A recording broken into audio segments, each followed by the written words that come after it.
oranges for? What are the oranges for? What are the oranges for? What are the oranges for?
I got a question for ya. What are the oranges for, beer?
Drop that on there.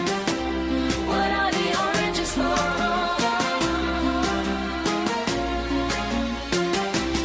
What are the oranges for?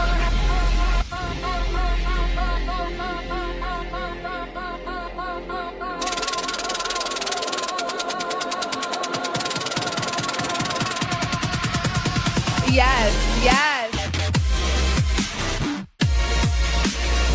What do they say? Touch grass? That really means go outside. What are the oranges for? What is your problem? Like, What are the oranges for?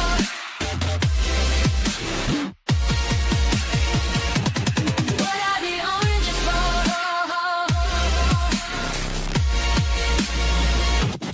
What are the oranges for?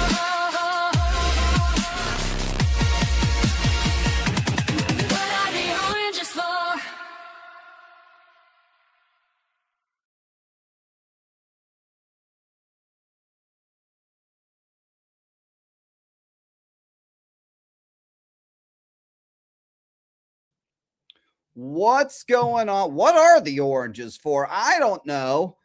Somebody want to tell us in the chat? I'm sure there's some people who don't know who are probably tuning in like, what the fuck is this? What's going on, guys? Welcome to a special Saturday night stream tonight.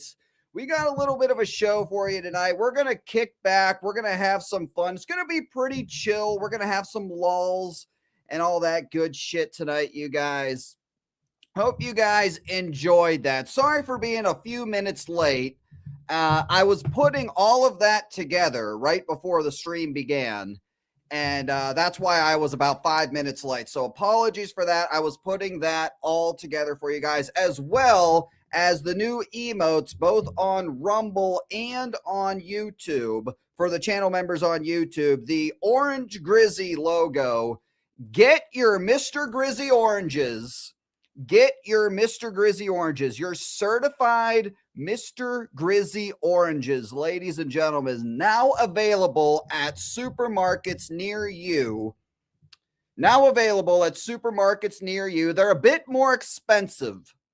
They're a bit more expensive than regular oranges, but they're pretty much fucking worth it, in my opinion.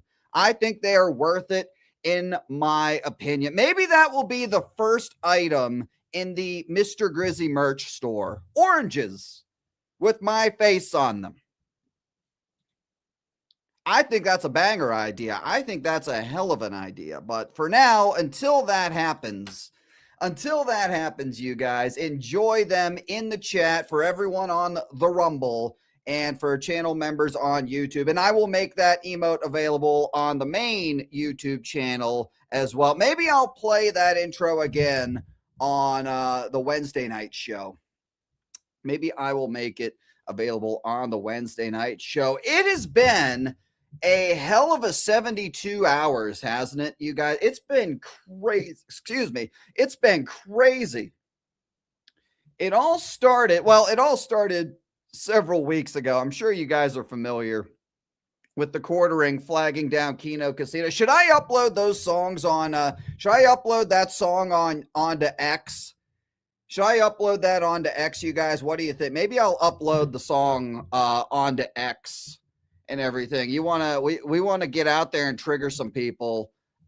Maybe I should upload that onto X. Maybe I'll do that. I only have it in MP3 form right now. I gotta put it with the thumbnail for the stream, because that absolutely just looks like an album cover right there. It absolutely looks like an album cover. I'm gonna have to do some work after the stream and then upload that onto X. Everyone, whenever I do upload that onto X, make sure to tag the casino. Maybe we can get them to play it on their show. I have a feeling they would probably like it. Yes, Chrissy Mayer. So this all really started 72 hours ago. Thank you, Commando, for getting me back on track here.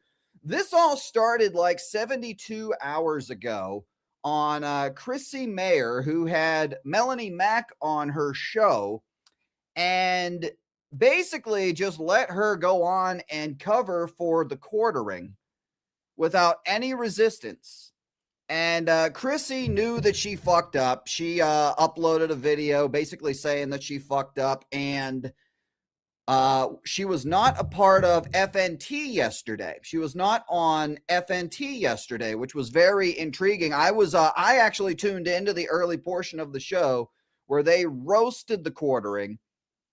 And apparently Chrissy Mayer is going to be going live tomorrow night with Brittany Venti, and she's going to explain her side of the situation. So we may cover that on the members only stream on YouTube tomorrow on the main channel. I might just do that stream at the same time that was going on. And I'm probably going to make that stream free for everyone on Rumble. So if you have Rumble, I will make that stream available for everyone on Rumble.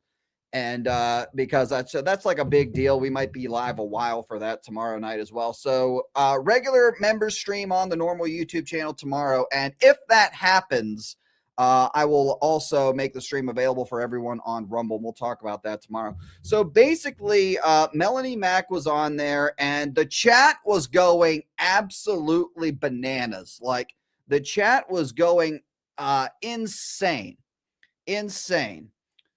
Chrissy basically said, I've streamed with Chrissy before and she was always really nice to me. So this isn't, I'm not fucking calling her out personally or anything like that.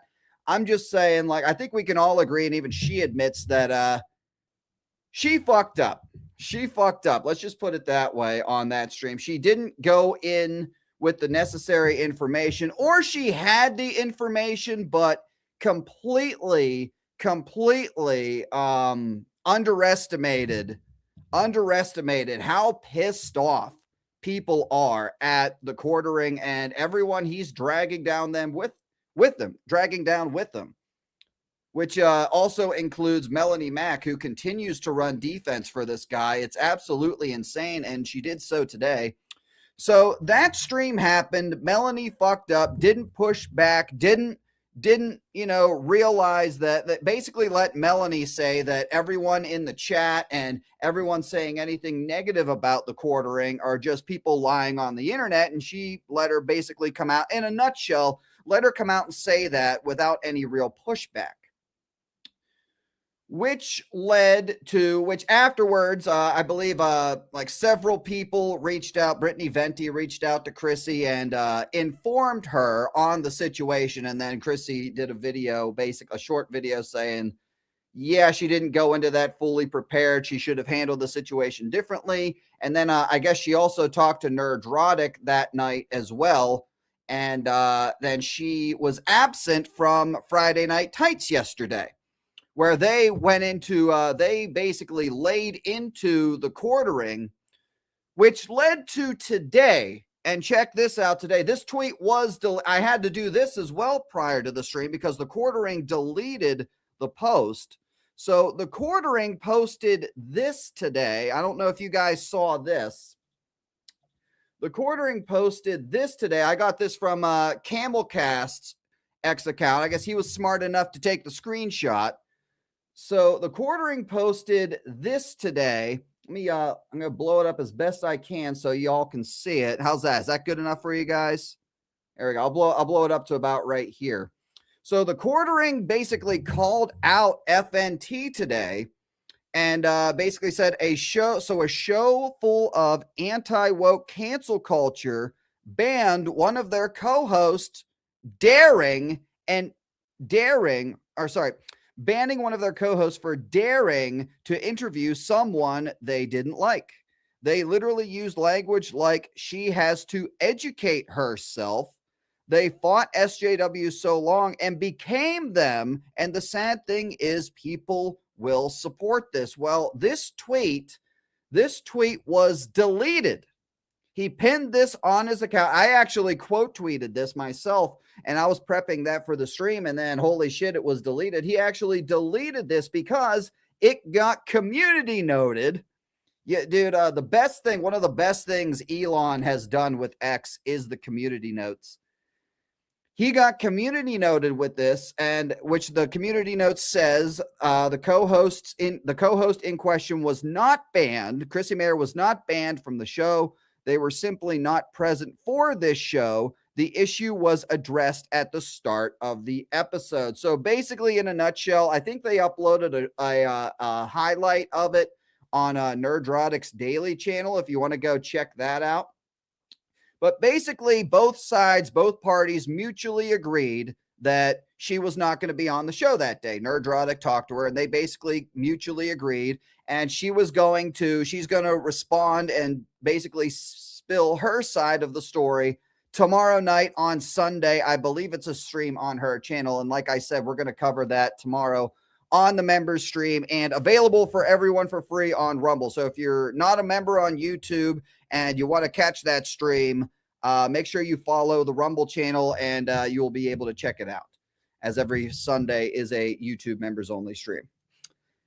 So that's what's going on there. And then the internet just went absolutely nuts when Hambly posted this. Like everybody was calling this guy out. This was, does it say the time this was posted? I forget what time this was posted. Camelcast posted his, Camelcast posted that he deleted the post. He deleted the post about 5 hours ago. So I'm thinking around noon was when he posted this morning, or sometime around noon perhaps was when he posted this post. Clearly he started drinking early. This Saturday. It is a weekend. Maybe he's taking the weekend off. Maybe he's still drunk from last night and just kept it going. But like, it really is obvious that the alcohol is really, which is a sin, by the way, for those of you watching who are religious. Drinking alcohol, being a drunkard, is a sin, by the way. Just throwing that out there for people who are religious. And you'd think people who are religious would call that out. But anyway, clearly the alcohol, I think that this guy, the alcohol is just, he needs the alcohol to make it through this. Like, I really do. Any sober person getting blasted like this, the way he is on the internet, would be like very difficult to palate. It'd be very, very difficult to palate just the incoming that this guy is receiving. And like, talk about like an implosion, talk about self-destructing. Am I right? Like, look no further than this guy. But anyway, like the only way that any human being could palate the amount of incoming this guy's getting is to just freaking chug bottles, man. Just chugging bottles. And he's been going absolutely nuts on X today. Let me pull that up for you guys. I think I have his channel. Yeah, I have it ready to go. I am not blocked yet. I'm actually not blocked by the cornering. I really haven't covered this all that much, but he's just been going. He's been going crazy.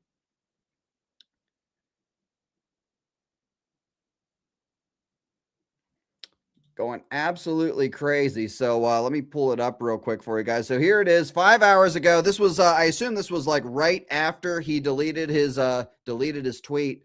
I will reword my previous tweet. LOL. I mean, he's good. Dude, he really sounds drunk to me right here. I don't know. Let me know what you all think. She wasn't fired, just asked not to be on. That's actually also incorrect. They mutually agreed that she wouldn't be on. Surprised this hasn't been community noted. It's also tiresome.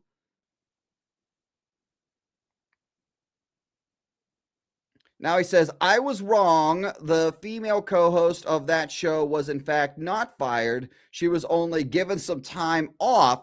I look forward to her return next week after the impending Totally Not Bullied apology video she will definitely not be releasing. I was incorrect. This tweet's fucking all over the place. These grown men hanging on my every tweet, my every comment, my every video in desperate hope to be outraged are the fucking weirdest people on the planet. Most of these dudes are close to 40. Some of them have kids. Like, holy fuck, dudes, I own you. You get that, right? This guy is really coping and seething right now. Clearly, and I said it in my post. Let me go to it. This was my post on it today. Oh shit, where is it? Here it is. So it's hard to find because, as you can see, his post is unavailable. The hypocrisy from the quartering is next level in this. Was basically all I said. And it really is. Everything that he's saying, he's saying. You know, what's he doing to his female co-hosts? Anyway,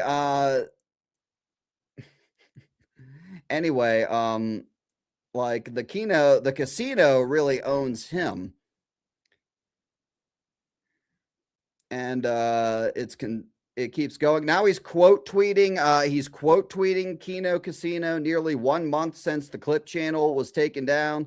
and I still get. So he's saying that he owns everybody else, and now he's commenting on the Kino Casino, trying to get their channel back, basically rubbing it in. Please, baby Jesus, unban them. Now, who owns who in this situation? Surely the wrongful, unending harassment will stop after. They were not banned for harassment. It was ban evasion. So maybe YouTube was. How do you know it was? How do you know it was ban evasion? How do you know it was ban evasion? Very interesting. He seems to know a lot, chat, doesn't he, about why they were banned. Again, and the big thing is that he said what was going to happen, and then it happened. So even if he didn't do it himself, which if you saw the address, the leaked search bar where it said from Google was like, thank you for your report. So he reported somebody for something.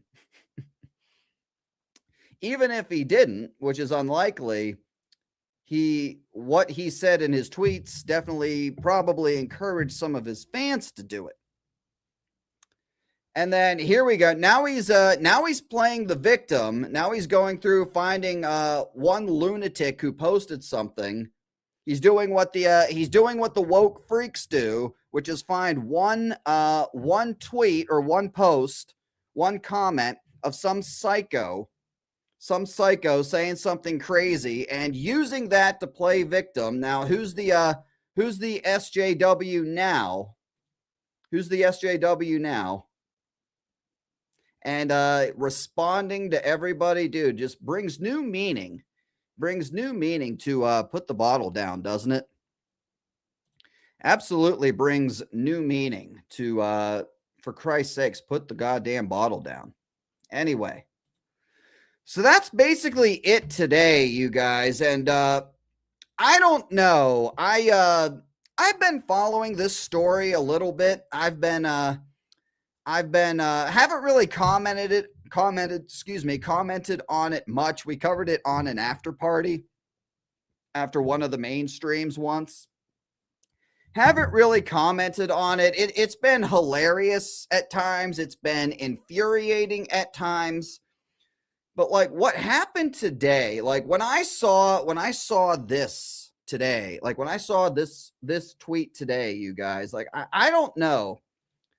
I feel like I don't know, you guys. I feel like I need to start doing my part. Like when I saw this today, the hypocrisy in this statement right here, the absolute hypocrisy in this statement, I really feel like, you know, maybe he needs the shill treatment. Maybe he needs the trolling that we dish out here on this channel, on my channel. I'm starting to think about that more and more, and it really came to a head today when I saw this tweet.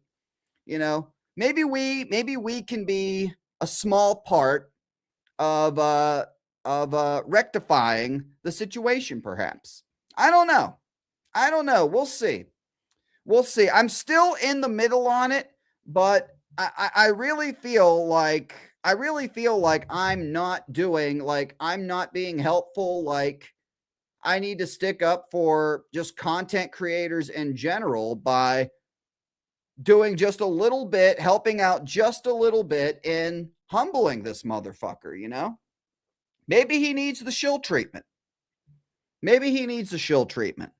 And if we're going to do that, and like I said, I'm still kind of in the middle on it, but I did have a lot of fun putting that song together. I am still in the middle on it, but if I am to do my part, if I am to join in the dog pile on this poor man and his inner circle, we're gonna need to do our homework. We're gonna need to do our homework on it. So I saw the Joon the King documentary. I have not seen it yet. So we are going to check out the Joon the King documentary. video tonight. We're going to try to make it through all or most of it tonight. So we're going to kind of kick back and just check it out. I'm going to let the whole thing play. And there's going to be, I'm going to kind of just be a react Andy to it. And basically just watch along with you guys, let you guys know my thoughts, and basically do my homework. Because I don't know a lot about this guy at all, really. Like, I don't feel like I need to do my homework. So those of you who wish to hang out with me tonight and join me on this, I just wanted to do this little opening rant for like 20-30 minutes or so. But we're going to kind of just sit back and check out the documentary and do our homework and everything. So real quick, though, before I do that, we got some super chats in here. Appreciate you guys. Thank you for the super chats on YouTube. We got Glitchman for $5. The one time I can't make a slam poetry. Oh, it's okay, man. That's okay, man. And this whole situation definitely brings new meaning to this clip, doesn't it? Wow, and it's like orange. Have to use that. Anyway, Glitchman for $5. The one time I can't make a slam poetry because nothing rhymes with orange. There actually are. You can do it. You can do it. Sorange. You got to emphasize the word. Quartering needs to take out the sorange filled with God knows what. Because nothing rhymes with orange. You win this round quartering, but it won't save your reputation. Indeed. So keep that. You just gotta say the words a little differently, Glitchman. So no problem. Thank you for the $5. And we got a bunch from Darth Angel. So here's the first for $5. Thank you, Darth Angel. Careful, Grizzy, or Jeremy will strike down your channel. Laughing my ass off. Well, if he does that, that will be the day that we go nuclear. That'll be the day that we go Super Saiyan. If I start doing videos on the guy and he strikes me down, that will be the day we reach Super Saiyan. So I'd like to see him try. I will take him to court, and as Mr. Larson and Happy Gilmore says to Shooter McGavin, and you can count on me waiting for you in the parking lot if it does indeed happen. So we will see, man. We will see.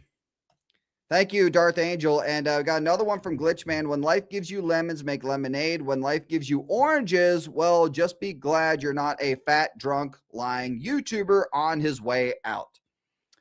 Absolutely. The self-destruction of this guy and how he's dragging everybody down with him. The guy's the definition of toxic. Look at Melanie Mack's reputation, where her reputation has gone the past few weeks. I would have really liked to see Venti get on that stream, though. That's a shame that didn't happen. Hopefully that does happen sometime in the future. We got Darth Angel for his second $5 super chat. Hey, Grizzy, is it cool if I recommend you a video about Jeremy that came out today? You can. We're only gonna watch the documentary tonight, but I am planning an after party on Wednesday's stream. So if you want to donate it for that, we can check it out then. So just keep it in your back pocket. Darth Angel, thank you for the $5, $10, $15. We're gonna get you your next one here shortly. We got William Barr for $2. Is that I don't know what currency that is, but product idea, Mr. Grizzy's forced cream pie. Yes, I'm sure the quartering would actually love that. I'm sure the quartering would absolutely love that. That's the story where the Reddit thread he was under. For those of you who don't know what we're talking about, he has a thing that he does where he keeps accidentally leaking his search history, and he leaked his search history, and forced cream pie was in one of his searches on Reddit, I believe it was. So what William's referring to there, very nice. That's what William is referring to there. Thank you for the $2. And last one from Darth Angel. Jeremy had tears in his eyes while typing because he heard his wife getting it on with her boyfriend. Yes, her black. Jeremy and his wife have a black of their own. And, he gives them gives his black a lot more privileges than I give my black. Apologies to my blacks, but you will never get the perks and benefits that the quartering gives his. So apologies to all of you. Darth Angel, I know you're one of them. But anyway, so apologies, but you're never going to get there. Anyway. And holy shit, Matthew with an orange super chat. Thank you. I was wondering if we were going to get one tonight. I was wondering if one was going to make its way in here. Thank you, Matthew. Wow, and it's like orange. Hell fucking yeah. You gave so many oranges. Here's one back. Well, thank you, Matthew, for the $20 bill, the $20 It's Orange. And it fits perfectly with what we're going to be covering tonight. What are the oranges for, man? I don't know. What are the oranges for? Does anyone not know? Before we get started on the documentary, it's 3 hours and 40 minutes. So like I said, I'm probably gonna go off camera, just sit back and chill because if I'm gonna get freaking sore covering this because it's so goddamn long. Does anyone not know what the oranges are for? One in the chat if you do not know what the orange meme is and why it's funny, where it came from. If anybody doesn't know, I'll tell you. I could be wrong on it. Anyway, does anyone in the chat know? Feel free to somebody in the chat want to explain it or type it in real quickly. What the oranges are. So a lot of people. Okay, I see a lot of ones in here. Does anyone in the chat know and want to say? And I'll just pick up off from it. I think that I know what it's for. It has to do with him stealing content, right? That's another thing that he does with the shorts. He basically does the J.I. Jacob thing with the shorts, only he doesn't. It's like very little transformation of the content.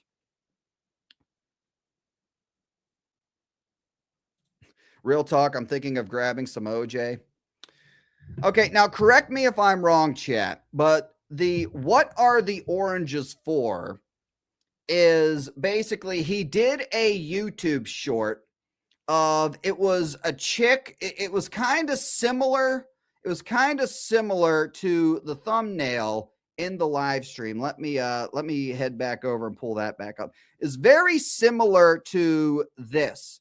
It was like a video of a chick who had like a back. I don't remember exactly what it was because I only watched it once and I didn't even realize what it was when I watched it. But it was like a chick who had like a whole bunch of oranges. I think they were in a wheelbarrow or they were in like a basket or something. And she had like 1 million oranges. And it was a shorts video. And all Quartering said in the video to make it transformative was, what are the oranges for? And then he basically re-uploaded the video as his own. And it was just a perfect example of stealing content with little, she was cooking. Okay. I don't remember what was in the video. Double A yes says, I'm like, okay. So I'm like, I don't know the full story, but basically it was a chick who had a fuck ton of oranges and he uploaded her video as a short on his own channel. And all he said the entire video was, what are the oranges for? And that's the oranges meme. That's the oranges meme. It was a wooden drum of water she emptied oranges into. Oh, okay. I saw the video when it first like became a thing, but like it didn't really register with me. And then I started to see the oranges memes, and then somebody said it was like it had something to do with a YouTube short he uploaded, and I was like, I bet it was that one that I saw. So that's the oranges story. So for those of you who don't know, which surprisingly there is a lot of people, and I don't know the full story of it. Like I don't know the full video, but I don't know if somebody has it and wants to. Any of the mods want to link it, we could pull it up real quick. Any mods have it? do any mods have the link for the video either on YouTube or on Rumble and want to post the link in the chat real quick? I'll pull it up before we get started.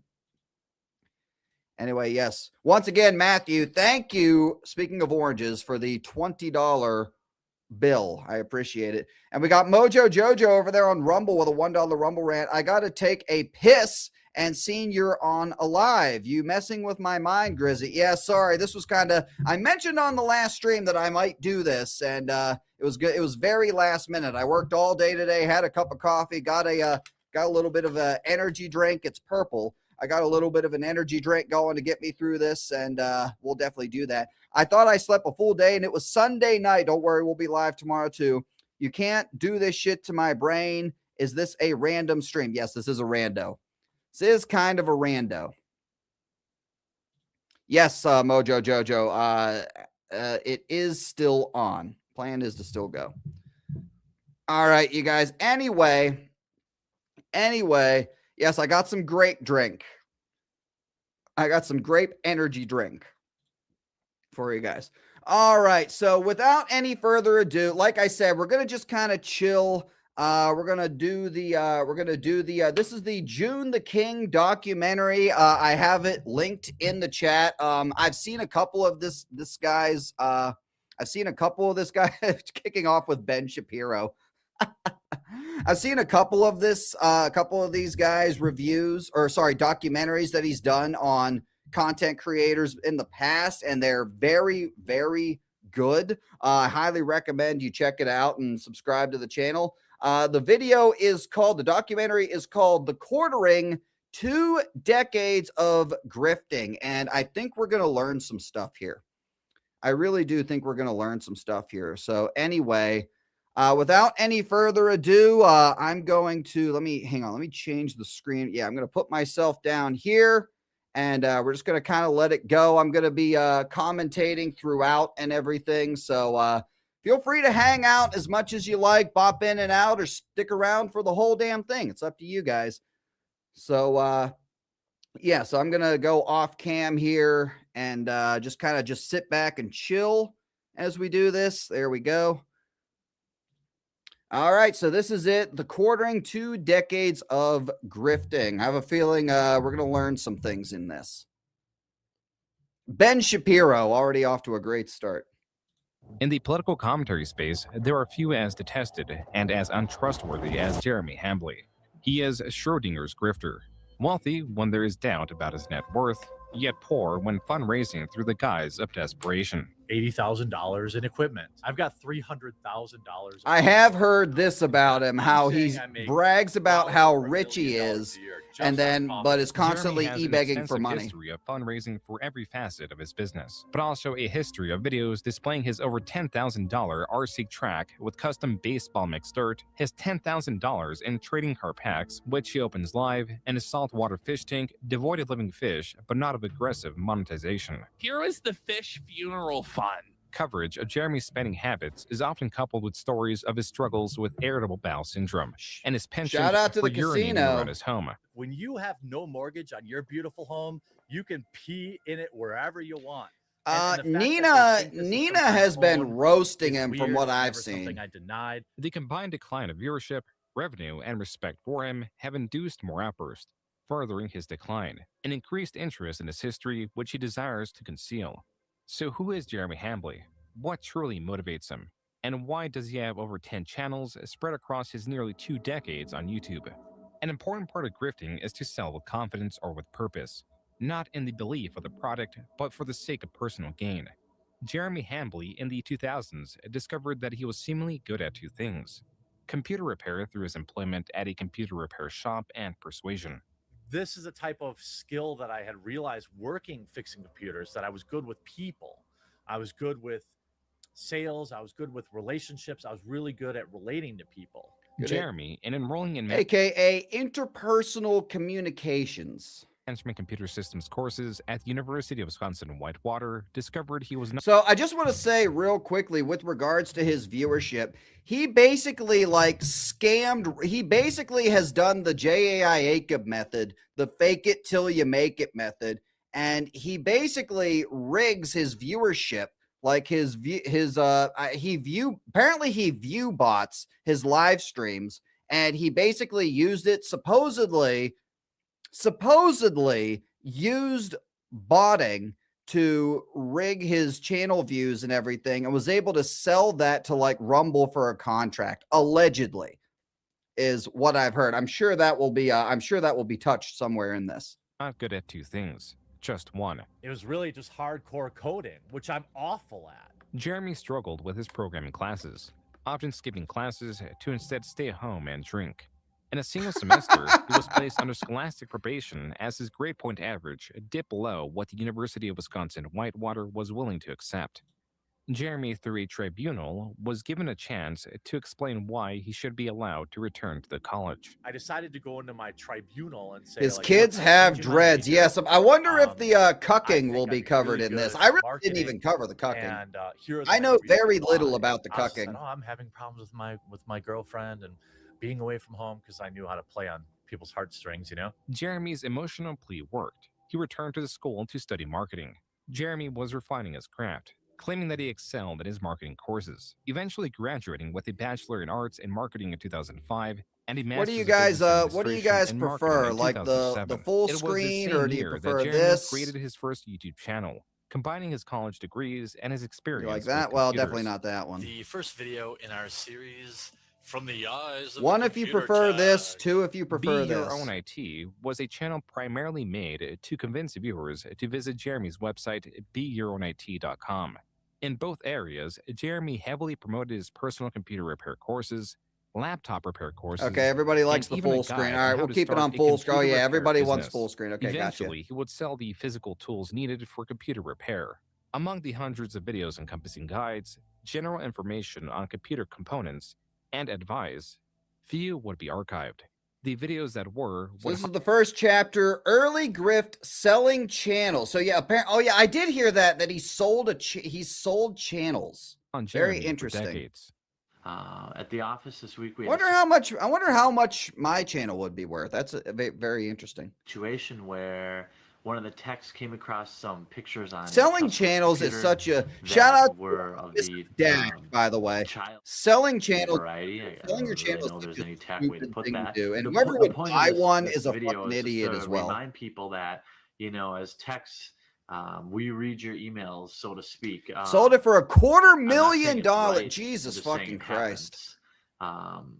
So if you have things that you don't want computer techs to see, you know, maybe change the folder name when you take it in if you can. While some would see this video as informative in how computer techs have access to users' personal information, others would eventually view this as Jeremy, per his specific example, advising predators on how not to get caught. For the time being, this video was buried under popular tutorial videos of questionable quality. Jeremy soon moved on from this channel, not from disinterest, but rather the interest of who Jeremy claims was a venture capitalist, or VC. Some VC. So yeah, he was on FNT. How many times has Quartering been on FNT, by the way? I know a few, definitely a handful of times. guy bought that channel from me, and I think I got $160,000. So I got a big check. This was when I was 22 years old, 23 years old. So He really likes bragging about himself. If people in your real life just brag and talk about themselves to this level, like, those people will fucking turn their back on you in a fucking heartbeat. I've learned that myself, and we're seeing that with this guy. Side note, it is impossible for Jeremy to sell that YouTube channel at the age of 22 or 23. With his year of birth being 1983, it would place the transaction in 2005 or 2006, a year or two before his channel was even created. Regardless, Jeremy's claim does seem to hold some merit, as early as So is it possible that he lied about this? 2011, Or is he just or is he just drunk and he got the dates wrong? different host on the Be Your Own IT channel. With this potential transaction, the possible selling of the Be Your Own IT channel, something changed with Jeremy's outlook on YouTube. Suddenly, channel growth could translate directly to revenue. The grift, as it were, was not entirely in the selling of products through his personal websites. It could now also be to sell a channel and the website coupled to it. This could explain RC Nightmare. a channel established August 27, 2010.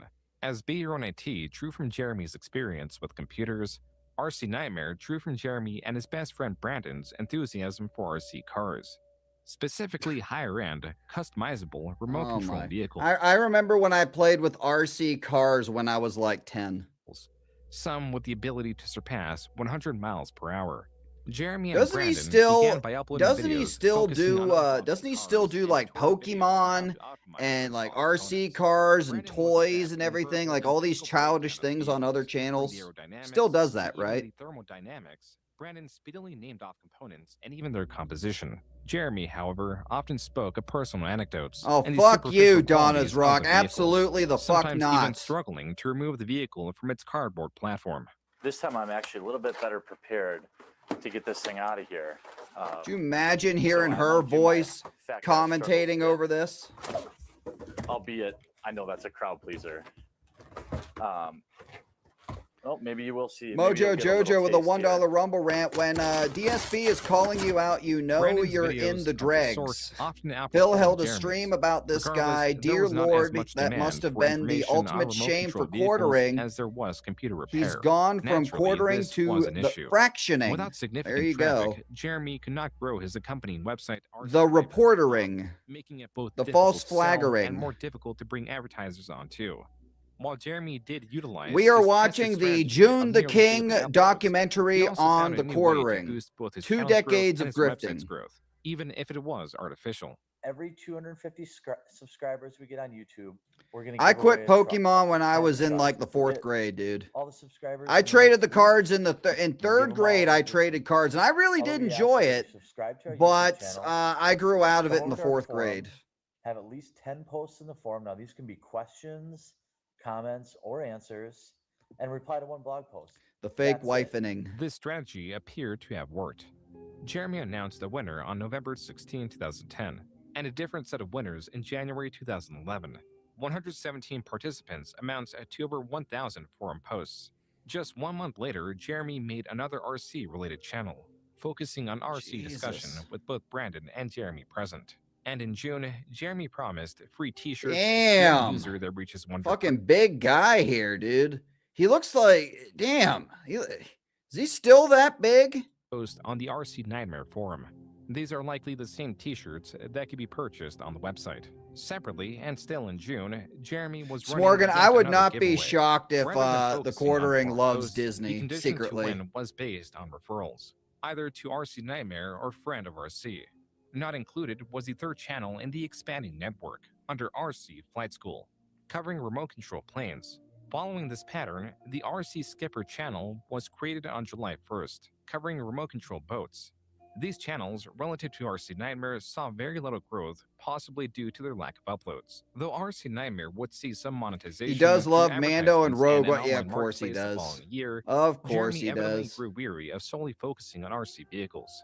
This explains the existence of Score10bucks.com, a website run by Jeremy. It is also tied to this Twitter account under his name, Jeremy In terms Amway. of like, As for the I website, would say he Jeremy probably appears to have leans been more dropshipping Fence select Rider, DVDs. probably. Quote, here's what we're But doing with they're our getting more and advertising more on budget. my shit Instead list of as building of late. tons of websites to promote these DVD releases or buying up ad space, we spend our budget on $10 gift cards to a major online retailer. Everyone likes free money, and getting Double A Yaz with a $2 super chat. The quarterings Bullpocalypse Bitter Brew. $10 Is that a dark colored beer? DVD for Double free. A. Unquote. This website, apparent from the lack of updates, was abandoned the same month it was erected. Jeremy, unrelenting, created yet another website known as Marketing He's definitely Sheriff. an As with Be Your Own SJW. IT and RC Nightmare, Definitely, this website had a definitely forum, SJW. accompanying tutorials through the Marketing Sheriff YouTube channel, and offered one-on-one consulting. Quote, Marketing Sheriff also hosts high-level online marketing video lessons, elite contract negotiations, and members-only forums of experts to get your questions Oh yeah, answered he right away. definitely The deputy program- he really needs help. He really does need to put the bottle down. And I think the only way that'll happen is if he truly gets humbled. Like he needs to get ripped on. He needs to get Like, and again, I don't want him to fucking fly off the handle and do something fucking crazy. Absolutely the fuck not. But it's like, you know, he needs to fucking learn. He needs to fucking realize. But I think he will if he just puts the goddamn bottle down and whatever the hell else he's on. Is a group of the world's top performing online marketing, design, contract Are you negotiation, fucking and all serious? things business oriented. Oh, I did not know that. I'm telling you, this is fucking homework, man. We're doing the homework on this guy. I might have to. I feel pressured. I feel pressure. Like I feel like I need to do my part and start making some videos. I really am. I'm considering it, and that's what this homework assignment we're doing right now is for. In the case that, and if I decide that I do need to do it. Marketing sheriff and focusing on servicing higher end clients would be his main revenue stream. Similarly successful was MTG Headquarters, a channel based on the popular trading card game Magic the Gathering. What's up, guys? Jeremy, I'd be down for like a group. I'd be down for like myself and a couple of the gatekeepers and like them and some of their friends, like Guy Who Loves Fake Star Wars and Drawn and some of these other ones. Of course, I don't know. I would like to like Jacob, like that would just be him just calling us racist nonstop would be kind of funny too. Brandon here from MTG Headquarters. That's up for Magic the Gathering. How's it going? While Brandon won't make appearances on MTG Headquarters, this channel None of the big shot shills would be down to do it. The only unfortunate thing about that is it would have to be somebody smaller. was largely run by Jeremy. Rather than focusing on the strategic elements of Magic the game, I Jeremy never got centered into content Magic on the unboxing Gathering. card Anyone sales. ever play this? I never got into this and I don't know a thing about it. Still more channels to be made, such as Team RCN and RCS Spotlight. Both of these channels were soon abandoned, as was the fate for all of Jeremy's RC-related channels. As in early 2013, Brandon had moved, making frequent uploads unfeasible and decreasing Jeremy's passion for the channels. This will be the last time I explain it. Brandon didn't leave. He got a job. It's woke. And his job took him I to feel Kentucky, like and I'm very I feel like there's a whole fucking story behind that. I don't even want to go. I don't even want to get into that rabbit hole. for him. The RC videos soon paused across the board. Jeremy claims to have sold an RC channel, but is unspecific with which one. You know, and then I started a channel about RC cars, and I sold that. None of the aforementioned channels have seen any uploads outside of Brandon. He should just sell his channel right now. He could probably get a decent amount for it. Sell it right now and go to rehab. Jeremy. Perhaps he means he sold the website. Only that too would be devoid of updates for years to come. Even the bottom of the website's homepage displays Brandon and Jeremy as the owners. Whatever the case, the RC channels and website remain Probably to largely keep people inactive. subscribed. Jeremy's focus instead was placed on his Magic the Gathering channel and his vlog/self-improvement channel, Me vs. Me. The latter was established under two goals: to lose weight from a starting point of 346 pounds and to Damn. drink less. Jeremy abandoned this channel and to paused drink. his goals. Oh, he abandoned that channel. What a shock, you guys. What an absolute shock. Just 3 months. Learning a lot here about all these other channels he has. Was here in 2013, with nearly all former projects abandoned, he finally found the success he desperately sought. In making videos opening booster packs to obtain high-value cards, by September 2013, MTG Headquarters reached 25,000 subscribers, making it Jeremy. I could see him like knocking down a little kid in a toy store to try and get like newly released Magic the Gathering and Pokemon cards. Jeremy's fastest growing channel. Like his prior channels, he also created an accompanying website and focused on nearly daily uploads and giveaways. Gonna do a giveaway coming up. Stay tuned. So I'm gonna do a little bit of giveaway. Let's get right to it. And that's why I'm doing a giveaway right now too. I've been trying to give these away, which are the event decks. Jeremy here from MTG Headquarters doing another sicko giveaway. I mean, obviously I kept the rares, so yeah, you know, I gotta support the channel somehow. These giveaways still required users to subscribe to MTG Headquarters or the new set of trading card related channels. These did Pokemon. not perform nearly as well as his MTG channel. It could be because of his lack of knowledge of the other trading card games. In this video alone, he misnames one of the most iconic first-generation Pokemon several times. Versal Charmander, the reverse hollow Charmander, and a reverse hollow Charmander in the same pack. That happened in a different pack too. Though it is possible that Jeremy has grown several channels for the sake of selling them, and a late Oh, did he call Charizard Charmander? Is that what he did there? on several times. Reverse hollow Charmander, the reverse hollow Oh, Charmander. what? How do you not know who Charizard is? He's the most popular Pokemon. Even I still remember that. I remember getting Charizard, dude. You got Charizard, you were like the coolest kid in fucking school, dude. I remember I got in trouble because I got Charizard from some chick. Like we traded for Charizard and she got pissed off and wanted to trade back, and I said no. I got sent to the fucking principal's office because I wouldn't trade that bitch her card back. Get the hell out of here. And a reverse What a hollow Charmander bitch. in the same pack. That happened in a That's different pack. that's a true story, by the way. I got sent to the principal's office because some chick traded me for Charizard and then she wanted it back.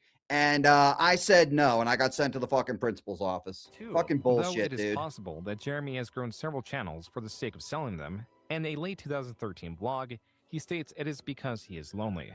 This channel could be a distraction to fill the absence of the friendship Brandon provided. I do YouTube for the There you go. community. That's There's the your only reason glimpse. I do it. I don't do it because I want to make money. Believe me, it's a money pit. Yeah, we I got don't some do it. stories here, bro. We got some I do stories, you connect with know. people. I Get me don't, get me as drunk as this guy gets. Maybe I'll tell you. This isn't as like pathetic as it sounds, but like I don't have friends that I have very few friends really in general, and that's not because I wasn't popular, not because it's just life happens. For those of you aspiring to be content creators, don't ever talk about your personal life. Don't, unless it's something like I just said, some short little funny story. Don't ever like open up because people will use that shit against you. Look at what I do to the shills when they open up about personal shit. And so when you get older, you just don't connect with the same people you used to. While Jeremy's loneliness is there, as he would later describe it in detail, the motivation to grow his channel was also likely monetary. Whatever the case, no matter how large his channel would get, he would always desire more. Even with MTG headquarters at 54,000 subscribers, his largest channel ever, it was still not enough. How do we get to 100,000? How do we continue to fulfill the mission statement that is? Yeah, that's good advice. Don't talk about money and bills. That's the other thing. Don't talk about money, bills, and jobs and shit. Grow the game and grow such an amazing community. And you guys have been truly awesome. So I've opened a store on the website, but that's wise advice too, Smorgan. Here is actually use a service that you've probably heard about called Patreon. I'm going to use it to do amazing things. I've got so many things planned for the website. He's I'm not so gonna keep boring. 100% of it's going to go right back into the site. Jeremy claims he would use the Patreon money to incorporate applications into the... Shout out to Joon the King as well. This is like this guy really does his fucking research on some of these his Wings of Redemption documentary is fucking hilarious. MTG headquarters website. So shout out And to have Joon the 5 King. dedicated writers for it. Cheers. I know it's God, I hate e-begging. It's annoying, but I just think I'm gonna do it. This is a great way for us to work together to just keep Your fans don't owe you shit, motherfucker. Your fans don't owe you shit. You should just be happy that they're showing up. You should just be happy that they give a shit what you have to say. That's what you should be happy about. Everything else is just icing on the fucking cake, bro. the MTG community getting better and better and better, and get up and take notice. And Guy really needs to humble Jeremy humbly. Jeremy not so humbly. Really put together some awesome tools on mtgheadquarters.com. Darth Angel, why you got to bring up old shit? I haven't talked to her since then. Why you got to bring up old shit? That was 15 years ago. Yo, Grizzy, how's the disabled? She's alive and kicking, Darth Angel. She's alive and kicking. Well, maybe not kicking. which is essentially everybody's website. Jeremy, now 7 years into creating Those of you who don't know what I'm talking about, go check out the Rumble Shorts channel. videos on YouTube, began to refine his approach, where he began simply asking 15 years ago, Ice Blue. 15 years ago that happened. for users to subscribe, and it evolved with giveaways. He was now incorporating purpose and community into his calls to action. Yet there was still room for improvement. His Patreon, as per the Wayback Machine, would not even reach the second milestone. And though Jeremy vowed to grow the MTG Thank you for the community, $5, his Darth efforts Angel. and finances were not entirely there. As in late 2014, he created another channel unrelated to Magic the Gathering, trading cards, remote control vehicles, or even tech support. Hey there, I'm Jeremy, and you've come to that part of YouTube where you might be wondering how the heck you got here. Together with my beautiful wife and our best friend. Oh, is that the wife? Is that the wife? The wife that You he might be keeps. wondering how the heck you got here. Together with my beautiful wife and our best. That's the wife that is that the same wife, you guys? Is that I've never seen the wife before. And again, the wife thing is that the reason that people rip on his wife so much is because like he rips on his wife. He says like fucked up shit about his wife. Friend Brandon, we're about as obsessed with the arcade as anyone, specifically claw machines. So obsessed, in fact, that we've already bought 4 different machines and have them in our houses. Clawstruck was Jeremy and Brandon's newest channel. Although Brandon had moved away, Jeremy was dead set. Infamous or Infamouse 92 likes what he sees. And well, if that's what you look, if that's you and your icon there, she might like you too. I'm going to do that, and I'm looking for a home there, and it's gonna have a big yard. She might like you, Darth Angel. She might like you, Charles. In early 2015, Jeremy set his sights on yet another project, not a website or YouTube channel, but an application he named Game Finder. The word Finder is missing an E in the same style of Grindr, the location-based LGBTQ dating app. Likewise, Game Finder was an app for its use. Wow. Game Finder.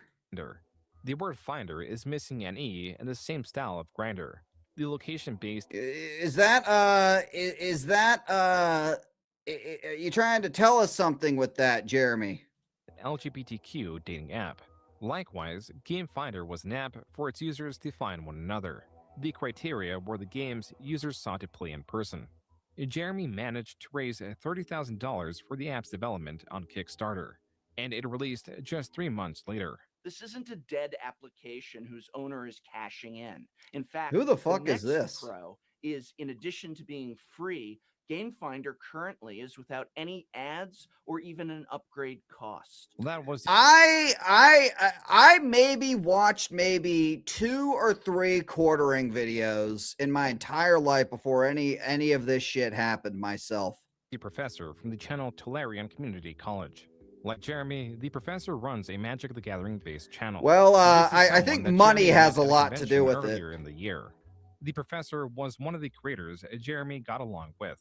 The same could not be said about Wedge from the Mana Source, a creator that canceled a meeting of fans and creators because Jeremy was to be in attendance. All this is explained in this Glitch video Man from Omega with a Jeremy and $1 CCG. Rumble rant, venting Jeremy to your being somewhat audience infamous about in the life Magic problems community, is why I channels lost like all Tolarian respect Community for College little were willing to be fair when Kuribo assessing Game Finder. over the years. While I don't the know who professor that is. praised the app's Now he's lack of woke, advertisements or apologizing for old predatory jokes and monetization, his e-begging complaints for a echoed new the major house. I don't issues even know who users that had with is. the app, describing it as simplistic and lacking in features. While Jeremy was aware of these complaints and sought to add more social elements to Thank the you app, for the dollar, the Glitch app's main Man. plight, according to Jeremy, was that it never hit critical mass. It was never able to When it reach. does speaking of Buckers, speaking of a $1 Rumble, does quartering read $1 donos on his Rumble? I don't ever watch him, but does he read? Does he read the? I something tells me he goes Joshy Den of Shills with $1. Just ignores him. A wider audience on launch day. Smorgan for a $1 Rumble rant. Hey, at least he made an app for 30 from 30K such as kickstart. spending too much Joshy on took rewards for 90K Kickstarter and has backers nothing. and too much on the Yeah, man. Den of quartering. Den of quartering, am I right? development cost of the app, claiming to have Was it the Den of nerdering? Den of nerdsering? spent Den of $10,000 to quartering? $20,000 more dollars of his own money to market it. If what Jeremy says is true, DSP then bans MTG people for headquarters buckers? would be more to him Of course than a he device does. for monetary gain. If anything, Jeremy was building a sort of reliance on YouTube. There was something about seeing his channel Thank grow you, that would Smorgan, excite for the him, $1. that gave him purpose. This could explain the ever-increasing giveaways and why Yeah, he has Den yet of to sell his quartering. channel. If growing the channel gives him purpose, then what happens when the growth slows? When the video's earnings begin to drop? The answer is this sort of video. Earnings are lower now than they were a year and a half or even 2 years ago. Oh I think. God, From- if I ever do this, if I ever resort to this, do me a favor, fry me in the chat and then unsubscribe. If I ever do this, for at least for my channel, and I know if you watch guys like Brian or Wedge talk about it, it's the same thing. True for them and true for all YouTubers. look how dressed up he Everything on gets this for shelf this. Oh, he's got is- the Funko Pops, dude. You're fuck out of here. I hate going to be Funko given Pops, away to and I hate patrons. people who get Funko Each Pops. month, I'm going to host several giveaways where any patron will just, win it from, even if you back for $1, you're eligible. I never started this channel with the expectation of making money. I think opening several $5,000 beta starter decks will tell you that. Just whenever Jeremy's channel never talk about money. Your fans don't care. begins to lose traction, Your he fans does do whatever not it care. takes to keep it growing. He increases the amount of giveaways, pleads with his audience. Unless you're all saying while thank claiming that you this for is it, not unless for you're him. saying It is thank for his you, viewers. This early don't fucking 2016 talk about vlog it. on MTG headquarters is key to understanding his potential true motivation. This guy is coked. I think he actually, you might be saying cooked there, but he is actually coked. I wouldn't be surprised. I know it's a combination of my brain chemistry and things I do. Not getting enough sleep, drinking too much caffeine. If I drink too much alcohol too many days, As long as you don't go live and hang That them out was a video behind Jeremy in describing your his background, anxiety issues. I'll let it slide, Something dude. that began I'll in let his it 20s. slide. Something that he has been unable to shake. Earlier in the same video, Jeremy explains how, approximately 30 times a day, he reaches into his pocket to make sure his Xanax is still there in case he has a panic attack. Coincidentally, the rate at which he's been getting these has I think seemingly that's true, increased Ice Blue. since I his think channel's that's growth true. has slowed. Jeremy specifically cites how he's already had 2 panic attacks within the week he made the video.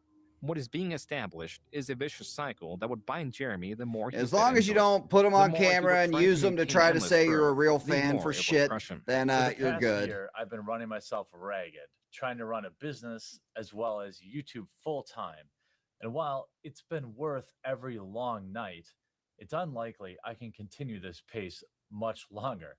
I'm just so tired all the time. Now, you may have heard of me talk about my Patreon for several months now.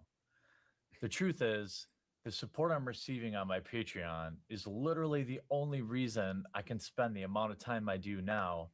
So yeah, like he's trying to, now this is like old school e-begging. He's like trying to like not come right out and say it, but he's just like, I'd really appreciate it if you'd go to my Patreon where you have to pay to literally watch everything. I'd really appreciate that, it is e-begging. YouTube videos.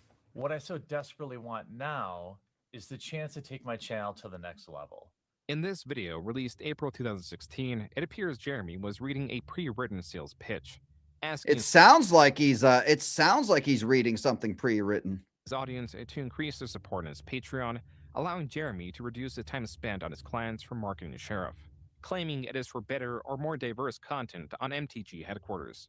While Jeremy did make good on diversifying his content with the increase of collaborations, interviews with Magic the Gathering artists, and even PowerPoint presentation guides, none of Darth these Angel, videos hey could trump Grizzly, the I have 3 simple, Power Ranger effortless, Funkos of heart-opening Tommy videos. Oliver, As and much may as he rest Jeremy in desired peace. to Am I change still and prove accepted into here? something Yes, superior, Darth Angel. he could not find any footholds, and was Thank you slipping for the into a dollar. breakdown. Now, I wish I'd done a lot of things differently. I wish I was friendlier with other Magic YouTube channels. I wish YouTube ad revenue wasn't less now than it was a year ago. but I can't change any of that really. It was just a month later, in May 2016, that Jeremy went on his infamous Twitter rant, spurred by this panel. Women are playing Magic, and we're here to stay, and there are only going to be more of us. And that's kind of the conversation I want to have now, instead of just looking at us as something Coffee brand coffee. weird and to be studied. This panel was streamed and uploaded in video form. It is titled Women in Magic Panel and sits at only 22,000 views. It is not at all a video of major significance and is of 4 female judges discussing their experience in the Magic community, from the sexual harassment they received to wanting women in Magic to be treated as a norm in the Magic community. Louis Scott Vargas, a streamer, quoted a different Magic. We explained it earlier, Twitter, noting how disappointing the comments were in response to the video. Jeremy, under his MTG headquarters account, responds by stating that they should not be so thin-skinned. Yet another creator joins the conversation. Electronic Progression with a $2 super chat. Didn't say anything, quote, just came in "I and dropped simply $2. choose to not Thank be you, offended by Electronic what anonymous Progression. commenters Appreciate say. it. That's a lot more obtainable." Unquote. The conversation then moves into gender and skin color. Jeremy stating it is entirely irrelevant to Magic players, and how his penis does not in fact make him stronger. This kicked off a new set of tweets, not directed at any individual creator, rather the Magic community in general. Quote, "So many mindless betas in the MTG community. Come on, sheep. Demand proof, statistics. You know, actual evidence. Attention, sheep. Formulate your own opinions. Being wrong is simply better than parroting popular opinions. Is this whole Apparently chapter about presenting the a logical Magic the alternative Gathering to stuff? playing a Jesus. victim means you hate women. I should have known better, lol. Going back to real world. This era of feminism gets lost in spending more time shaming. Should we I'll leave it up to you guys. Should we skip the Magic the Gathering stuff? Because this is like 25 minutes. Should we skip the Magic the Gathering stuff? I personally don't give a shit about this. Everyone's saying skip Magic. Okay, everyone's saying skip. Okay, I'll skip Magic the Gathering stuff. Okay. Is that Milo Yiannopoulos?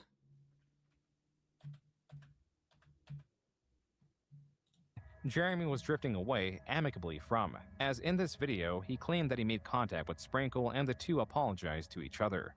Jeremy then renamed MTG headquarters to Unsleep Media in an attempt to pivot to covering the card game genre as a whole. His recent scandal introduced him to a cast of new allies and helped him refine a lucrative genre of video that he had been making for the wrong audience.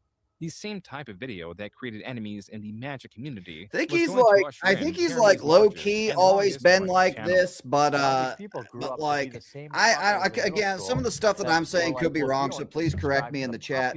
But I think he's like low key always been like this, but like the Kino Casino stuff just caused like an epic crazy meltdown. Or if you there's a whole variety of things that would make you outcast. But now, when they get older, Amirm for $5 says, please explain the orange meme.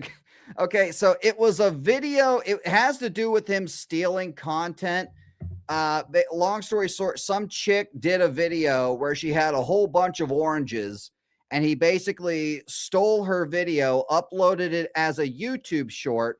And all he said in the video to make it transformative was, what are the oranges for? So he basically just uploaded somebody else's video and asked, what are the oranges for? And then played their entire video as a YouTube short. So that's and then everybody, that's like the classic example of him like stealing content. I'm sure it might even be addressed in this a little later. We'll see. But that's the oranges meme. And check out the song that played at the intro of this live stream as well. You might enjoy it. they get a little power on Twitter. They can find more. Also, get your Mr. Grizzy oranges at supermarkets near you. They are quite delicious. You might even eat the whole entire thing, skin and everything, skin, stem, everything, man. What I want to do, hopefully, with this channel is at supermarkets near you. push these conversations forward. Obviously, I don't want any bullshit SJW book. As always, SJW is always lies. SJW lesbian. SJW. SJW red-haired, blue-haired Mohawk guy. General SJW buzzwords. The hypocrisy. The hypocrisy of all this. Cow milking the feminist law cow down. Classic SJW stuff. BuzzFeed hates men. Feminist agenda person's feminist propaganda. Everyone needs to stop getting triggered. I'm not a fan of Brie Larson. Maybe it's because Brie Larson. Your favorite. Brie Larson. Brie Larson is going to help you. And that Brie Larson. Just you and me. All female. He probably jerks off to Brie Larson. Mega diverse MCU film. He probably one in the chat if you think he's jerked off to Brie Larson at some point. Forced cream pie. Like fifth Brie Larson video in 30 days. Oh, things like that. I'm already known as the guy. I swear to God, there's a lot of homeless. There's a lot of homeless around where I live. I get he looks exactly like a lot of these homeless around where I live. You made 1,000 videos about Brie Larson. The action has got to be live. It's got to be in the moment. I also have to admit that I really dislike Brie Larson. Though Jeremy may be capable of having a nuanced discussion, for the vast majority of his videos, he certainly does not display it. In his past, his incuriousness and inability to formulate that was funny. That was a funny cohesive argument has forced him, time after time, to make videos reliant on emotion or What the sensationalism to draw an audience. How old's that bitch? This is why Brandon's technical breakdowns in their RC channel often outperform Jeremy's. It is also why Jeremy was relegated to opening packs of cars in a game known for its complexity and strategy, areas explored and dominated by his contemporaries. When forced to create is that like a meaningless live content, action the Misty only from variable Jeremy Pokemon? can Jesus control Christ. is content frequency. Carter Isn't Misty like 14? We're not going there. Videos were easily replicable. It created competition that Jeremy admitted he could not compete with. Guys like Open Boosters came along and kind of slayed the beast in terms of. We also have the the orange Grizzy emotes on Rumble and for YouTube members. This is not the only time Jeremy was outperformed by other channels. And also there were a bunch of claw machine channels. Here's some deep lore. They were faking their wins. It's hard to compete winning a plush, a Bart Simpson plush when these, 15-year-old kids are faking winning Xboxes and this and that. So everyone lost faith. Jeremy is limited to producing sensational videos. He is deceitful and or manipulates footage to favor him, and he uploads frequently and typically on the same day the video was recorded. Jeremy is a perfect fit for a political commentary channel, but political commentary narrowed to only culture, and again narrowed only to pop culture. For Jeremy, the era of selling channels had passed. Now it was the era of selling outrage. If this was all that Jeremy did, he could be very successful. Only he has two major flaws. There is a part of him that demands respect online. The same part of him. A part of him? A part of him? That sounds like if you look back at the events that have transpired in the past month and a half, it seems like the whole thing to me. Also seeks fellowship online. These two elements drive the opposite of the desired result. Thank you for your purchase, Sargon of a Glitch man, I don't give a shit, dude. Thank you for your purchase of 1 vial of his semen. This is a lot. Do you think I don't know if you use it to season or what, but here goes nothing. What the fuck was that? Can't say I've ever tasted anything like that before. It's almost like when you have Cinnamon Toast Crunch and you have just the cinnamon. What did he drink? Like horse semen or something? What the fuck did he drink? Milk at the bottom of the bowl. That was a video titled Sargon. Was there a Ray book back there? Dude. There's a fucking Ray book. Just to the right of his fat face. Are you fucking serious? Holy shit. Fucking Ray lover. just the cinnamon and milk at the bottom of Him and McShill should read it together. the bowl. That was a video titled Sargon of Akkad's Semen Taste Test. Sargon What? of Akkad is a creator that makes similar videos to Jeremy. He is someone that Jeremy greatly admired. Admired enough to How have I never heard about this? make this strange, sarcastic video because Coach Red Pill, a creator in the same space as Jeremy, commented about such a thing. Coach Red Pill asked me, actually stated, really, keep sucking on Sargon's dick, boy. V says that Sargon's cum tastes awfully good. So does it? Jeremy is not one to save face or cut his losses. This exchange was the first domino. It would bring more confrontation, and that confrontation would have Jeremy reveal otherwise private information. On May 21st, 2018, Jeremy and Coach Red Pill confronted each other on a live stream. I'll go. Okay, so we're in the chapter called "The Quartering Begins." Okay, here we go. Education. Kicks off, starting. I gotta say, the quartering begins. He kind of stumbled out the gate with the whole drinking the semen, but How many children do you have? I'll go wife to wife with you. I'll go bank account to bank account. wife to wife. Oh, I don't think you want to go there. Okay, sure. I will. How many children? I will. How many children? 0. Okay, I've got 4 by 3 different women. Okay, so you're Nice. a shitty dad. Congratulations. Jeremy and Coach Red Pill also compared their subscriber count. Most importantly, the two compared their estimated net worth. How many figures? Net, probably low sevens. Okay. At 35. Money, huh? Money's very important. At 35. Okay, good.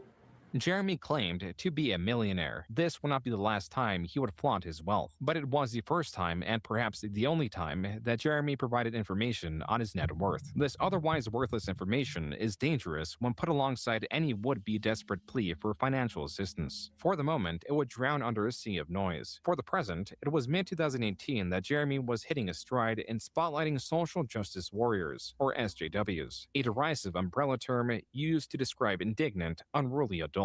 Jeremy was able to recenter the frustration pop culture enthusiasts felt in their hobbies, such as comic books, towards these SJWs. While Jeremy failed to move the conversation, if anything made tensions worse, he was successful in growing the quartering, going from 1.5 million views a month to 7 million by August, then to over 10 million views a month nearing the end of 2018. During this time, Jeremy started the podcast channel The Incredible Salt Mine with 2 other creators. Stories told in these episodes would haunt him far into the future. This specific Oh, story God. only made possible due to a chat member What the?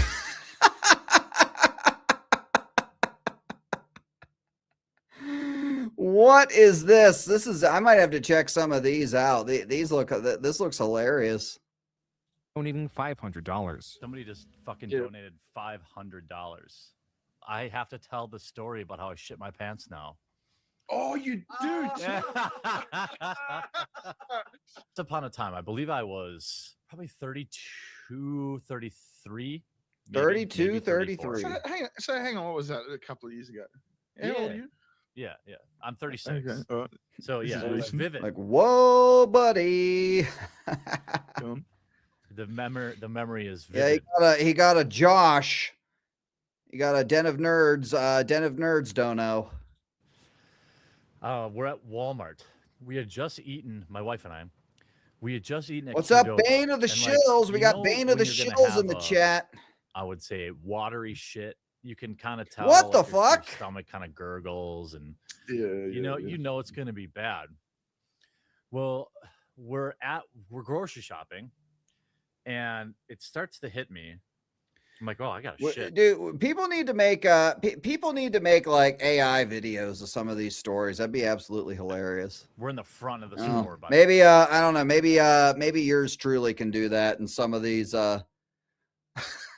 Dude, I'm telling you, if I start making videos on this guy, he's gonna strike me down for guaranteed. The vegetables, the bathrooms are way in the back or in the front of the store, like on the other side. Looking for avocado. I'd put like an AI sketch of this story together. And then it's like, oh shit, it's time. And my mind There's an immediately goes AI in, like, music video about this slow story. motion, Nice. where I'm doing the calculation.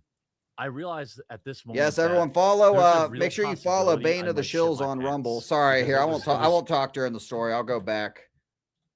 slow motion where I'm doing the calculation. I realized at this moment that there's a real possibility I'm I sure he's not drunk right now, or when he's telling this story. might shit my pants because it was just like fucking happening. I start thinking, well, if it happens, I don't want it to be up front by all the checkouts where everybody sees me. You know they have bathrooms at these places, don't you? I decided Just one question. The one question that comes to mind is when you're at a store, there are bathrooms. take the longer route to the back because I know I can kind of duck through like the clothing and like the automobile section. People aren't going to see Why me. is the in chat case blurred? The inevitable happens. I hit the shoe section, which you guys haven't been at Walmart, but the shoe section, you're about halfway. You can see the bathrooms. The second I see the there's bathrooms in the front and the back, I believe. I get like shit radar. And I'm like, okay, it's happening now. I'm starting to think, okay, if I have to shit in the store, where is the best place to shit in a Walmart? Because I'm not going to make it. I knew for a fact I wasn't going to make it. So I cut down the shoe aisle because nobody shops for shoes at Walmart. And then I've resided myself to shitting my pants in a Walmart at this point. I'm thinking, okay, so my wife's gonna have to find me like some sweatpants or something. I'm going to shit my pants. It's happening. You're with your wife. And at that moment, and that was the day when she considered sleeping with other people, perhaps. A little came out, started running down my leg, and I'm like, oh my god, you know what? I'd rather than like kneel and accept my fate, I'm fucking going for it. So I hit the back wall. I'm on the home stretch. With each step, a little more is coming out. And it's running down my leg now to where it's like at my sock. I'm covered in shit. Who's this guy laughing? Like the story isn't even that funny. And I'm running. Like, even if I was as drunk as these guys probably are, I wouldn't find this story funny. Like clenched butt. And I get into the bathroom. Were you leaving a trail? Were you leaving a Yeah, there was a trail? little bit. There was a little bit on the ground when I was walking back. Yeah. Sorry, if you're hearing thunder, there is a thunderstorm going on outside. So if you're hearing thunder, that's what that's from. Apologies if you hear that. There are a couple spots, yeah. And Darth so I Angel get for into the $1. bathroom. I Nasty open the ass bathroom door, N-word. and Nasty ass thanks to my N-word. quick thinking, Yeah, I I'm already agree. taking my pants off because I'm thinking, all right, well, my underwear, it's over. The underwear, those aren't coming home with me. But if I can Jesus. save my pants, because I'm 6'5", 6'6", and a big dude. I'm not finding pants on the rack at the store. So I'm like, I got to save my pants. So I burst into the bathroom. My pants are already half off. Shit's coming out of down my leg. There's a fucking dude at the urinal. And he whips his head around and said, dude, I'm shitting myself. Sorry. And there's shit all over the floor. Why did he need to know that? Yeah, I was taking my pants off. I thought he should know. That it wasn't like... Dude, I'm shitting myself. Sorry. Yeah. And You know, I really think like he might. I know. I've seen other people say this as well. He really might have a humiliation fetish. He really, really might. Maybe it's the alcohol. Maybe it's whatever. Maybe it's whatever else he may or may not be on. But I really do think that I agree with those others who have been saying this, that he does indeed have a humiliation fetish, perhaps.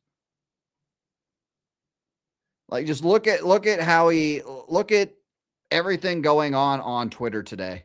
at this point, it's just over. What's up, Over. Melissa Lord? I get Thank into you the for stall. the thank you for the copies of Mortal Kombat. By the way, I might do a shill or not shill movie. It might do a movie night this week after the shill watch on Wednesday. We might do a movie night and might watch Mortal Kombat 1 right before I watch Mortal Kombat 2. God, no one was there. Otherwise, it was just I was going to sit on the trash can. So cheers to Melissa for what's left getting me that. just Always gets us exits our by no bootleg choice of copies my of own. shit. It's the rest of it. Now I'm looking down. My pants are in the middle of the Walmart bathroom. Is this story still with going several on? Spots of shit. There's shit all over the floor in the bathroom. And this Did the guy just scurry out, or is he? no, like, dude, just in this guy is a shop- fucking hero. I've heard some He's pretty good things. A cotton top black dude. I don't know if he worked there or what the deal was, but he fucking barricaded the door for me. He's like, I got you, dude. What a fucking hero. Yeah. He's like, I got you, man. He's like, no one's coming in.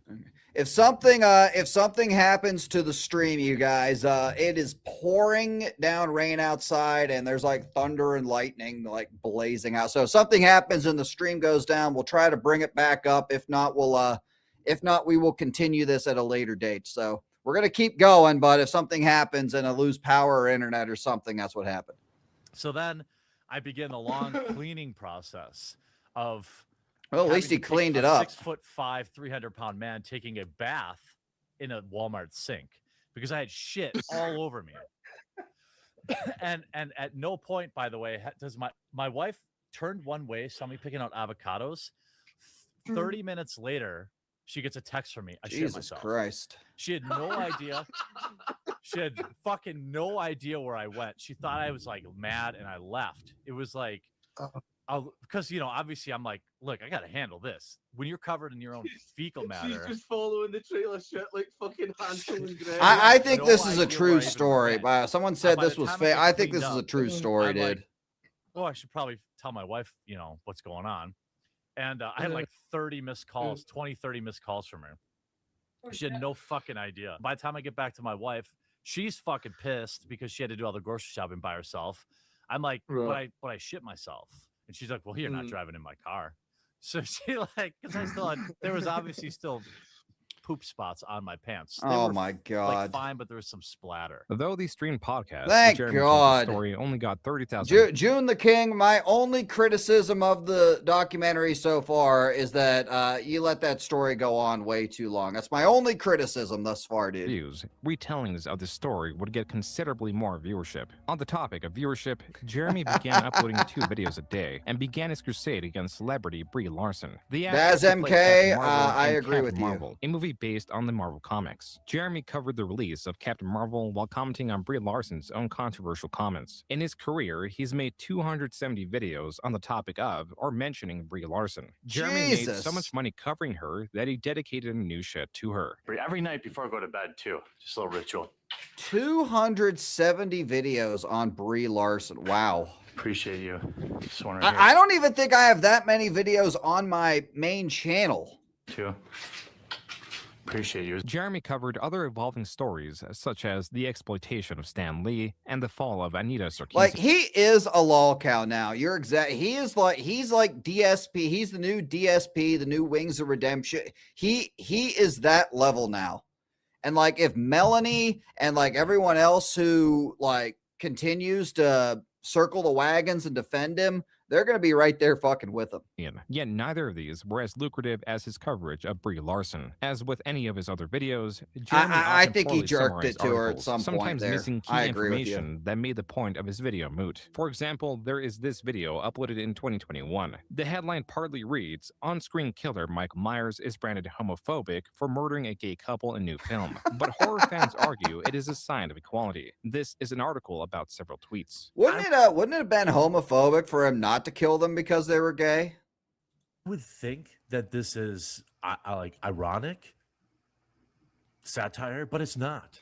Quote, the Twitter user later added, "If it wasn't already clear enough, this tweet was a joke, so please stop attacking me." Unquote. Not only is this... Oh, okay, the guy was joking. Okay, gotcha. The article Jeremy is I was reading... going to say, it sounds like a joke. It is on screen while he is contradicting it. It does not end there. I got so many people like outright stating very obviously fake, false information, like so easily researchable, and then stating it so emotionally as fact that it made me think like these people are actually insane. As profitable as it was for Jeremy to monetize nonsense outrage and antagonize others on YouTube or Twitter, back in 2018, some posts would have lasting consequences that outweighed any monetary gain or support. On June 30th, 2018, in response to Matt Fantastic alleging someone was being predatory, Jeremy, as he did with Mark Rosewater, claimed, quote, Glitchman "Someone once Omega told with me a Matt dollar. The Fantastic gay did some couple horrible in things Halloween with young boys. 2018 He were should pay actually for the what he two did. of the Listen better and characters. believe Actually, me," two of the unquote. better characters in the movie. Interesting. I haven't seen. I never really got into the Halloween movies.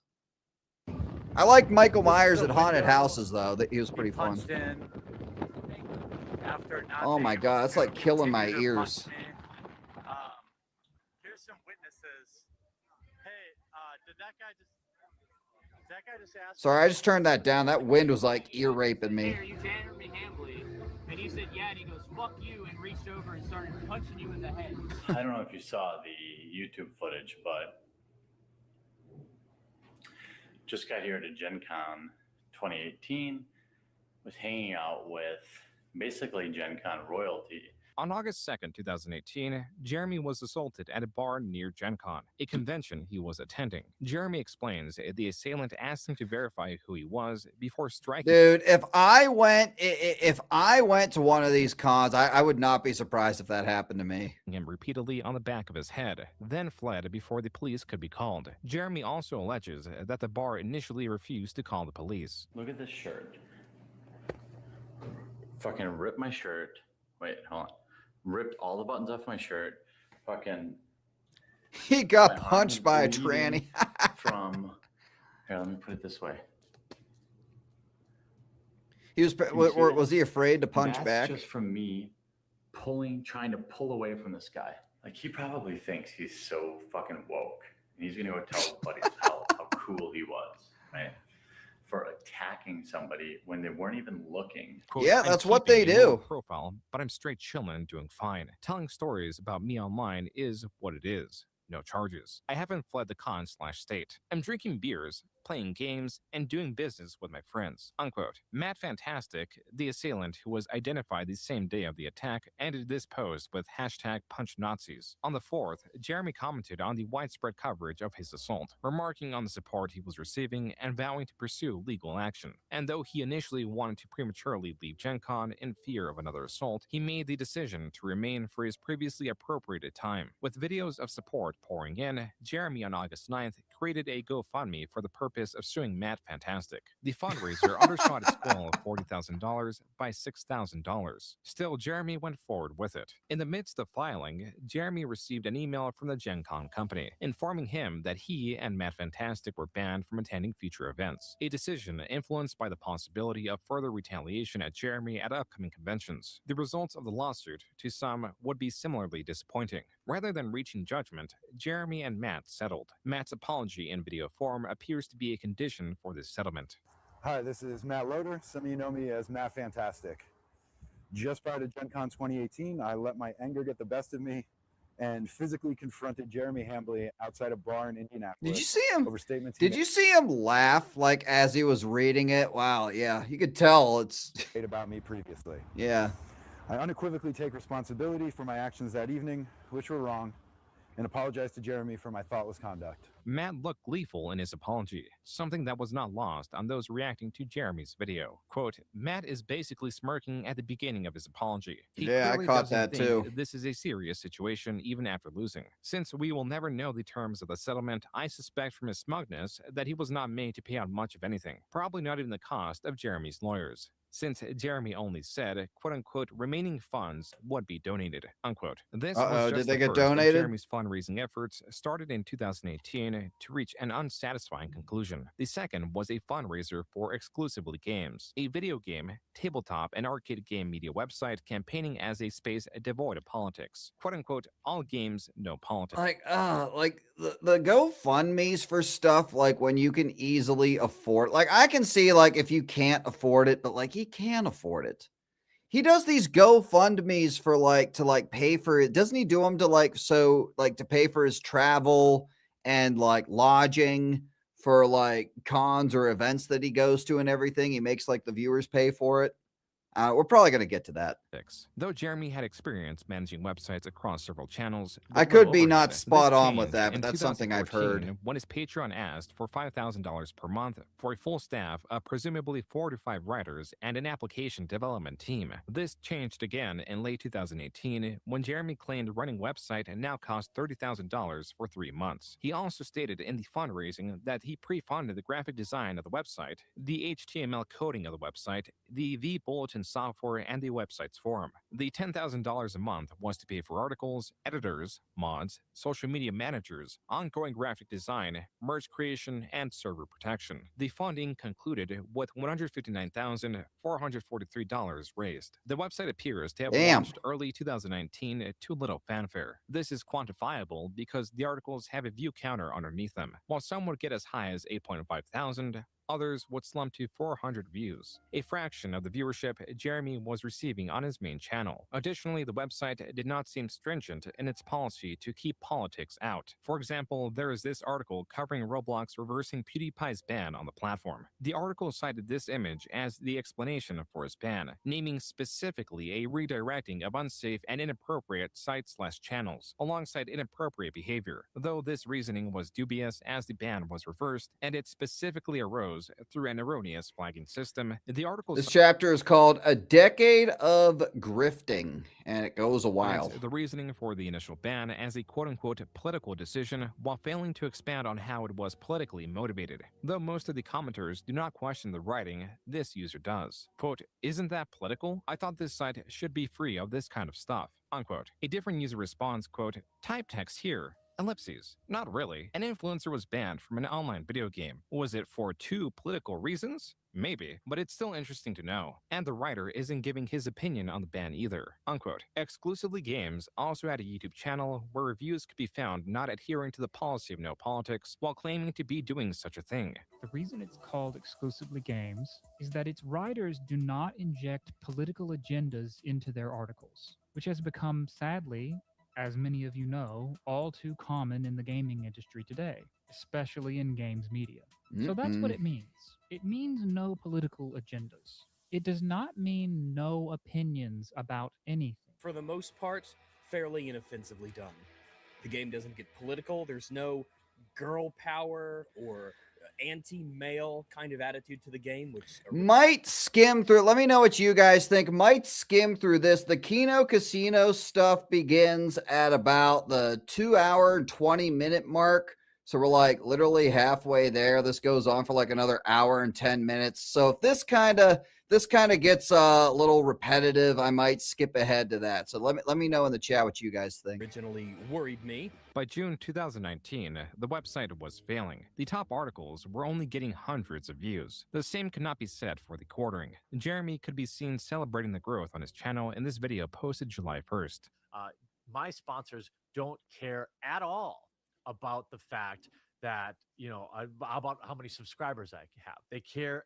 The only reason they reach out to me is because of my average daily views. That is why, even though many... The only reason they reach out is because of average daily views. Now, chat, what do we now know? What do we now know about his average daily views? Very interesting. My videos get 100 to... Oh, so it was that? It's Yes, we awesome. already covered that, Red I'm still getting Jaguar. It was fucking bombarded with disgusting. offers. I could probably do ads every... Some people are few saying days. skim. Okay, Hey, I'll dude, I start don't have skimming much here in a little money, bit. But I'm almost like, oh my God, I just wish I could refund that. I don't want people to stretch. Instead, he turned the discussion towards his views on Mr. Weinstein's alleged victims, Whoa. and then adults who made choices, and why he's tired as a white man for being blamed for everything that's wrong with the world. Perhaps just the ramblings of a man who is too old to care anymore, but nonetheless, there's a lot of truth in what he says. Now, there are how many victims in Harvey's life, and I feel sympathy for them, but Hollywood is full of very ambitious people who are adults, and they make choices. If you read between the lines here, we should have done really well. 59,000. I'm done antagonizing people on Twitter. I'm done with it.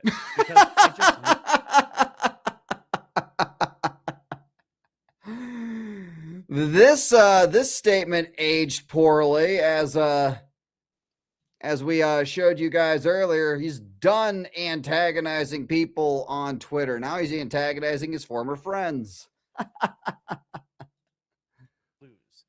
Even though most of these idiots were just coming at me with flat out lies, I got embroiled in it and I gave them what they wanted and I lost course. I'm not going to do that. Oh, you're giving literally everybody what they want today too, man. Okay, I'm making very real changes. According to Jeremy's social Very blade, real this changes. is the dip he was speaking of. A viewership decrease of 2 million, going from 14 million in February to 12 million in March. My channel seems to be quarantined in some way that I haven't been able to detect yet, but is supported by all sorts of anecdotal evidence that I'm going to share with you to help. Yeah, steer this not just June my the videos, King but does other good people's videos in videos, this dude. These space. documentaries. I watched his need you Wings to of give me Redemptions feedback one, because and they're YouTube pretty freaking great. They're hilarious. Is slowly killing us. They're slowly pushing out independent creators, which is why I have a BitChute, which is why I have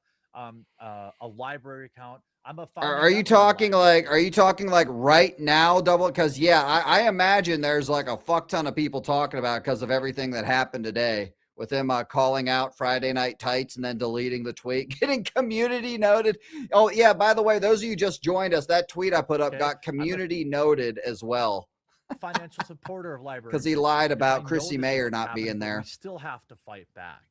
And she really stepped in it as well with her stream with Melanie Mack the other day. Was really unprepared, to say the least. I'm sorry I don't have the energy, but I'm just frustrated and tired. Please help not just me, but other independent creators. Oh, continue to shut the exist here on fuck up. YouTube and continue to push back against what is an obvious bias for mainstream media by YouTube. Despite Jeremy's evidence, Yeah, and that largely debate consistent never of users happened. not That was getting notifications unfortunate. for his uploads and petitioning for support on third-party platforms, his channel, per the Social Blade graph, jumped to 20 million views the following month, his best performing month ever. This same month, Jeremy announced on Unsleep Media that he was returning to Magic, apologizing to Wizards of the Coast while also faking their apology to him. In this video in April, Jeremy claimed his return was not a ploy for financial gain. Instead, it was for when he needed to boost his mood.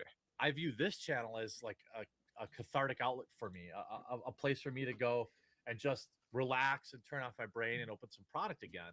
Jeremy would leave and return to Unsleep Media multiple times in the following years, making it a useful tool to track when he's feeling despondent. His channel, with its improved performance, should not have brought him undue stress. Exclusively Games was a different story. Quote, I really am struggling with keeping Exclusively Games running. The monthly nut is nearly $15,000 and website revenue is trash. It was a website in a time where websites are dying. Do I continue to crowdfund it or admit defeat? Unquote. Exclusively Games had sunk to the point that articles on the site's front page were not only lacking any comments, but Jeremy, inebriated, scorned, and suffering from a lack of pizza, sought to take his revenge. The object of his derision would have to be the drain in his basement. I gotta pee so bad. I want to lose Oh. so I can pee, but I don't want to lose. I have to pee so bad though. Is this this is drunk Jeremy? I can tell. This is the guy who's this is the guy who can't get off Twitter right here. It's hard to describe how angry my bladder is. You guys don't know. It's gonna explode. My bladder's gonna blow. Oh my god. Get up! Get up! No!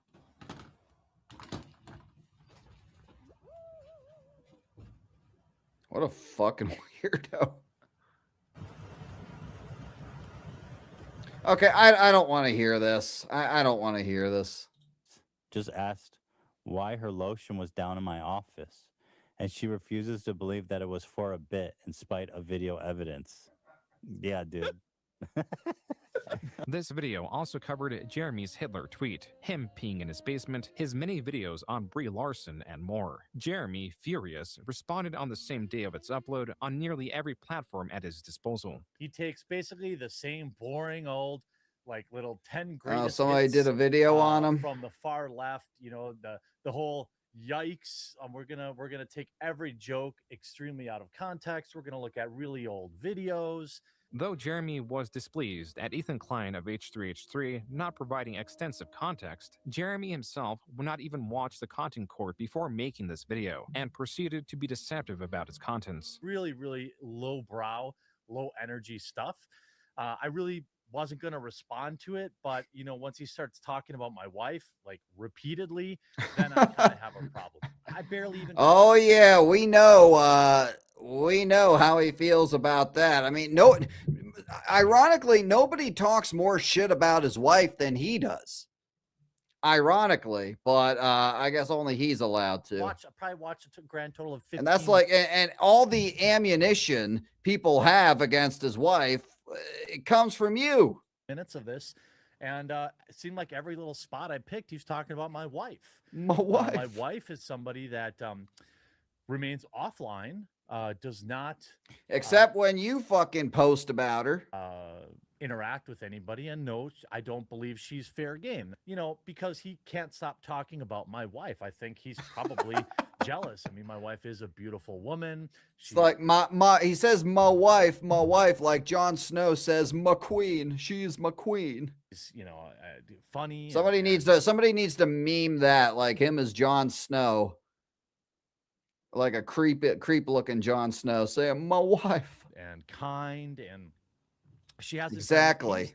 It's sad how far Ethan Klein has fallen, and how he's just basically, he used to produce great content, and now he just lazily regurgitates content he read, about other content creators. All right, we're gonna skip when we get to like the 2-hour mark on the stream. I'm really gonna skip ahead to the Kino Casino stuff, because that stuff's like an hour itself. So making disparaging remarks about his wife. The top comment reflects this and I'm gonna celebrates skip ahead here shortly, insinuating that Ethan Klein's wife slept with another creator. In the content court video that Jeremy did not watch, Jeremy's wife is only brought up when Jeremy brings up his wife. From when he urinated in his basement to his comments about her disbelief that he was not using her lotion to masturbate. On Twitter, Ethan asked Jeremy for a timestamp for where in the content court he insulted his wife. Jeremy instead responded with, quote, "Ethan, I appreciate the free promotion and your concern about my dick size, my sex life, and the lineage of my family. This video is defamatory and desperate. You and I both know if you were anyone else, this would be creator-on-creator harassment and a strike. You've fallen so far." Shit. Unquote.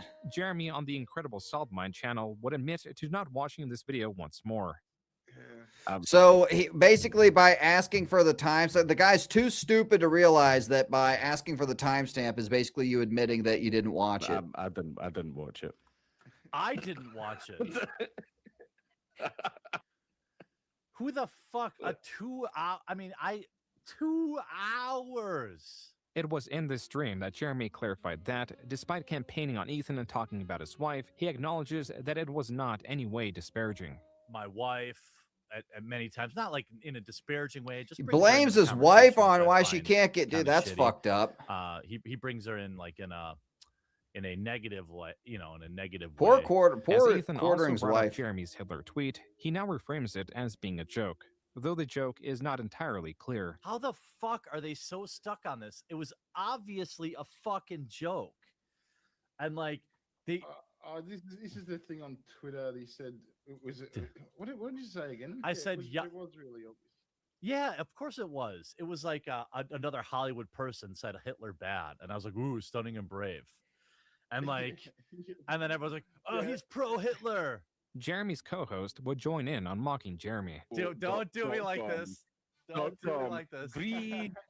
Other times, Jeremy released a video on his channel's viewership. Social Blade shows no viewership variation for the month of February 2021. And despite it being the shortest month of the year, And Joon the King, man, he comes with all the receipts. February outperformed the previous 6 individual months, though it is also possible that Jeremy's videos were getting demonetized at a higher rate, or his earnings were simply just not satisfactory. Come March, Jeremy used a tried and tested method of inducing financial support. It begins with zombie kills, a controversial twist Twitch streamer that Jeremy made multiple videos covering. She was allegedly being harassed, and Jeremy was being blamed for it. This Twitter user claimed that she was swatted, naming and blaming Jeremy for the event, and asking for his sponsors to abandon him, all while failing to provide evidence he Black did Girl such a thing. Gamers. Various creators came out in support of Jeremy while denouncing the Twitter user. Jeremy covered this situation on his channel, and the Twitter user deleted her tweet. Jeremy then released a video recapping the situation, emphasizing that he needed financial support during this time.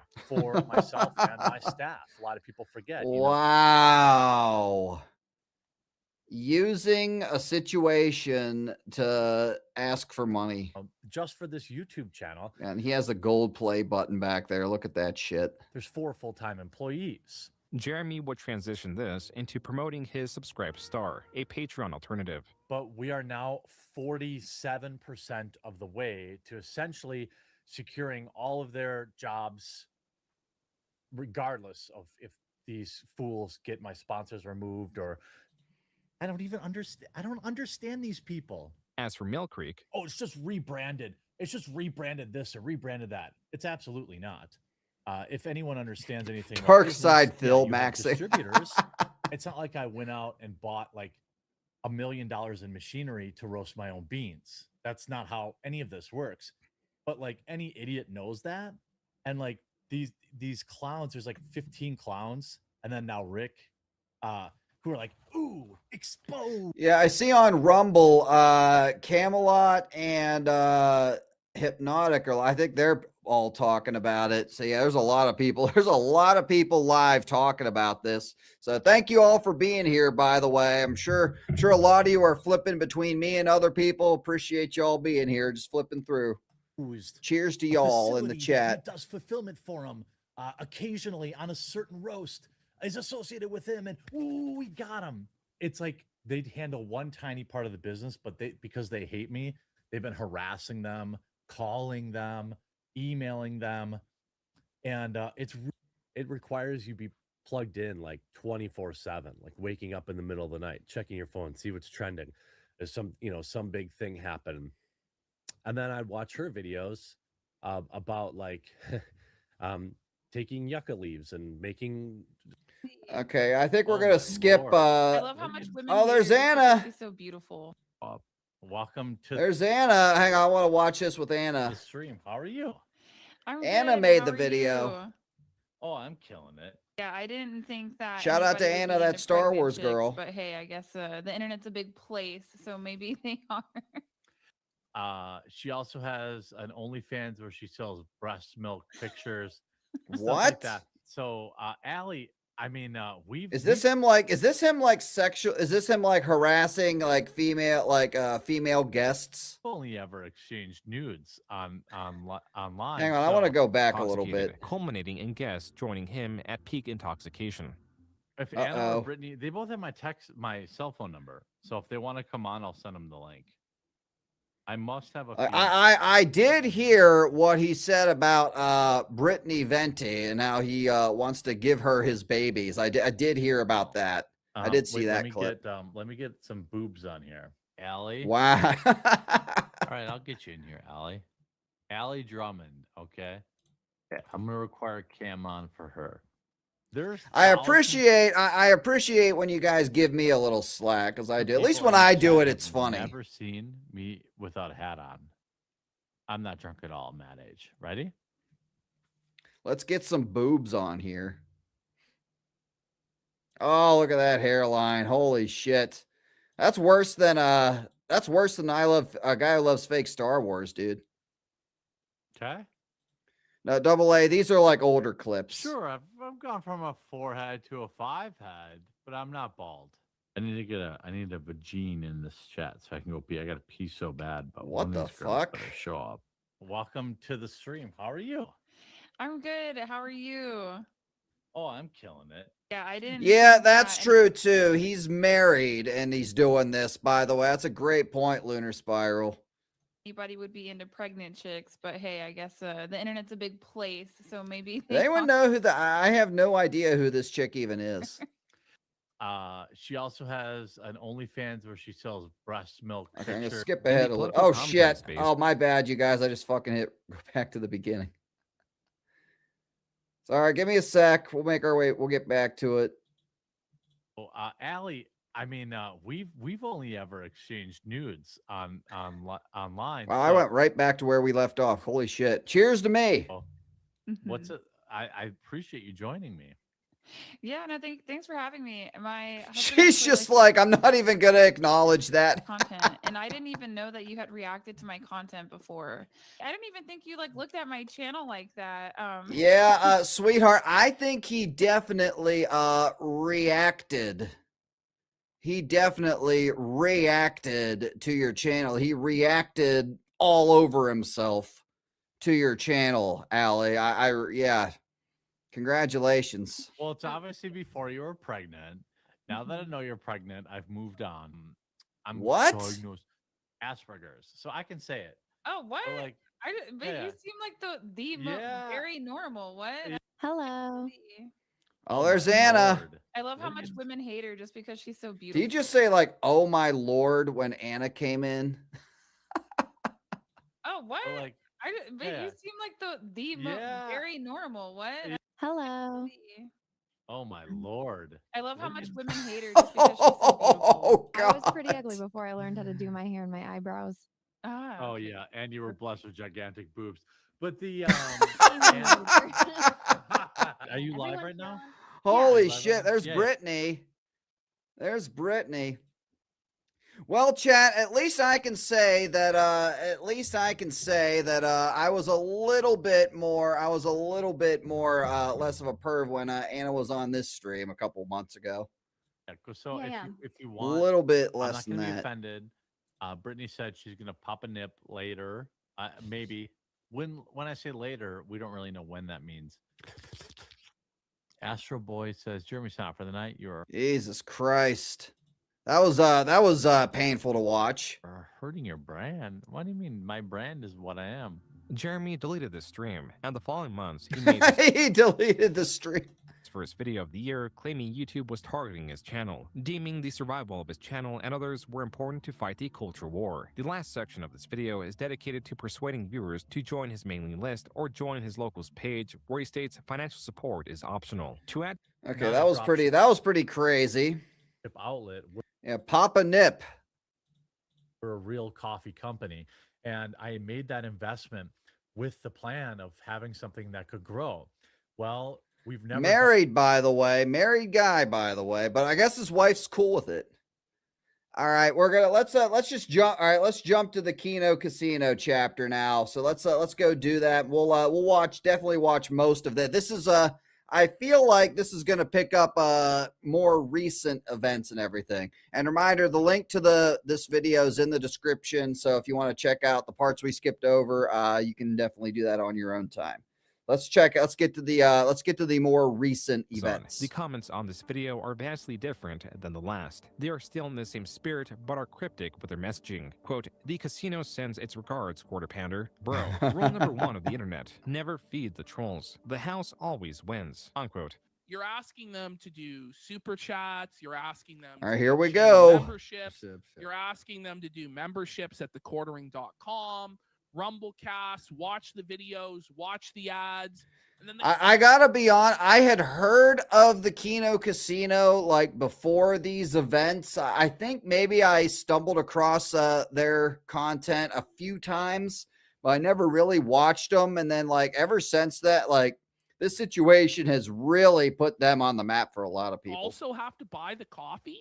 Like how much more do you need? Content creators PPP and Andy Worski have been online for a very long time. They are internet jesters, and together they are the Kino Casino. Unlike Jeremy's prior opposition, their motivation for choosing their targets is not influenced by politics. They don't take themselves or their critiques all too seriously. They do accentuate the absurdity of infamous figures, covering their antics on their live streams spread across months. maybe even years. In Jeremy's case, they are the worst enemy to have because the Kino Casino does what Jeremy does, only infinitely better. Jeremy draws online stalemates by sheer attrition or manipulation. He uploads so many videos against his targets and selectively edits them that accurately responding to them all is unfeasible. Such was the case with Tolarian Community College and the H3 podcast. He can maintain his ironically skeptic audience with his deception, knowing that they will only ever watch his video on the matter. The Kino Casino, however, just like Jeremy, weaves narratives about creators they cover. Where Jeremy is reliant on a handful of pejoratives that he uses indiscriminately, the Kino Casino is far more crude, specific, and unconcerned with their insults, as Jeremy would later find. At first, their coverage of Jeremy began in 2024. It was mostly through stories he was tangential to. Damn, this started in 2024. Interesting. I did not know that. If anything, they were following Styx Hexenhammer more. Interest in Jeremy grew when Styx failed to show up to his live show. This is when Jeremy found out live that his co-host had been arrested for domestic violence. Jeremy then spent the rest of the stream attempting to bail him out, even asking if any audience members lived near Styx to walk over the documentation needed for bail. It was not until around April 2025 that the Kino Casino had an invested interest in the quartering. Again, partly because of Styx, who admitted to be working for Jeremy basically for free, likely to pay off his bail, and on a live show fell asleep. He's not happy right now.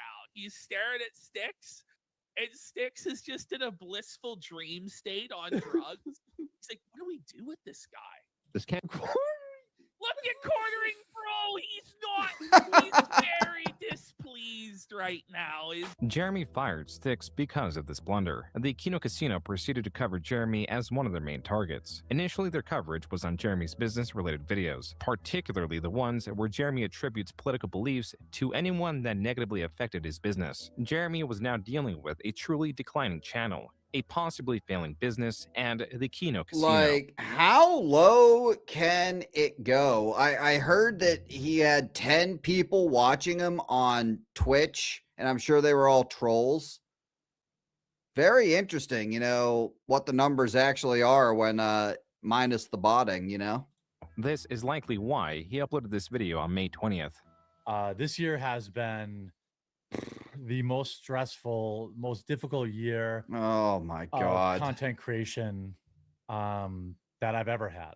Naturally, to counter the stress, Jeremy was tweeting about expanding his RC collection, teasing at more RC videos. On stream and his podcast with Melanie Mack, and now Hannah Claire, a former employee of Tim Pool, Okay, I was just going to say, I don't know anything about Hannah Claire at all. I don't know anything about her. I know Melanie Mack, but I don't know really anything about Hannah Claire because she used to work with Tim Pool. He would speak of buying watches for around $10,000. What's up, Cannibal the Dragon? He would talk about the customized Cybertruck he owns and how he's thinking of selling it. On Twitter, users pointed out how Jeremy was flaunting his wealth and weaponizing outrage even more for money. He simply responded with, "Stop being poor, F slur." As to only dig himself a deeper hole, he responded to the Kino Casino covering him, that was kind calling of funny. PPP the only guy fatter than him on the internet, and Oh, Andy Morphy shit. a burnt-out cokehead. Also adding, quote, "By the way, I'm happy to join these clowns any night on a stream," unquote. The Kino I'm sure he is. I'm sure he is. Casino, a live stream and clip channel much smaller than Jeremy, had successfully gotten his attention. Now that they have evidence that Jeremy is aware of their insults, they are motivated to cover him even more, especially now that in June he was continuing to flaunt his wealth by purchasing a massive saltwater fish tank. Only 19 days later, Jeremy uploaded a video titled "I'm Destroying My Channel." In the video, Jeremy talks about having terrible anxiety, spending nearly every night thinking about how he's going to save his channel while reminding his audience that his channel needs to succeed for the sake of his employees. That all rely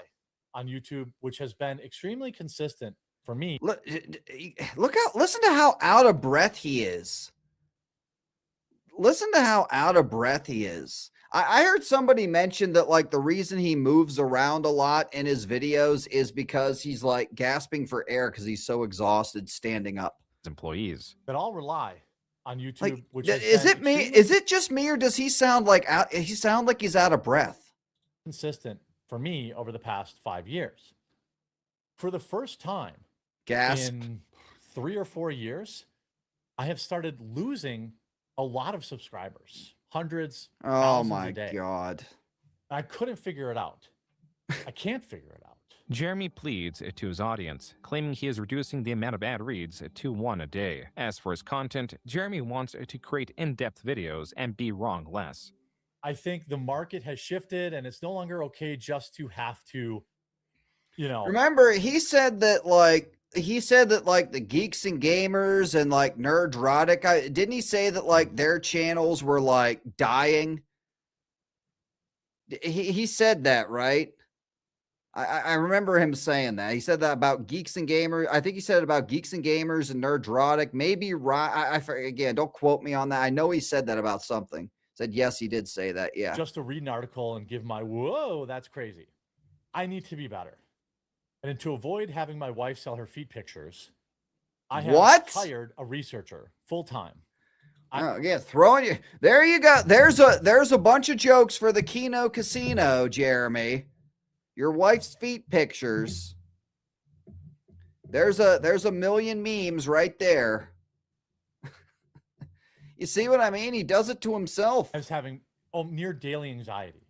You see me squirming around. Dude, if you got off the internet, just got off the internet for 3 months, maybe just did, a handful of videos a week just to keep your channel in the algorithm or whatever, get off the channel, get off the bottle, maybe walk a mile a day or some shit, came back, eventually, the internet does, I don't know, normally under normal circumstances, the internet moves on relatively quickly.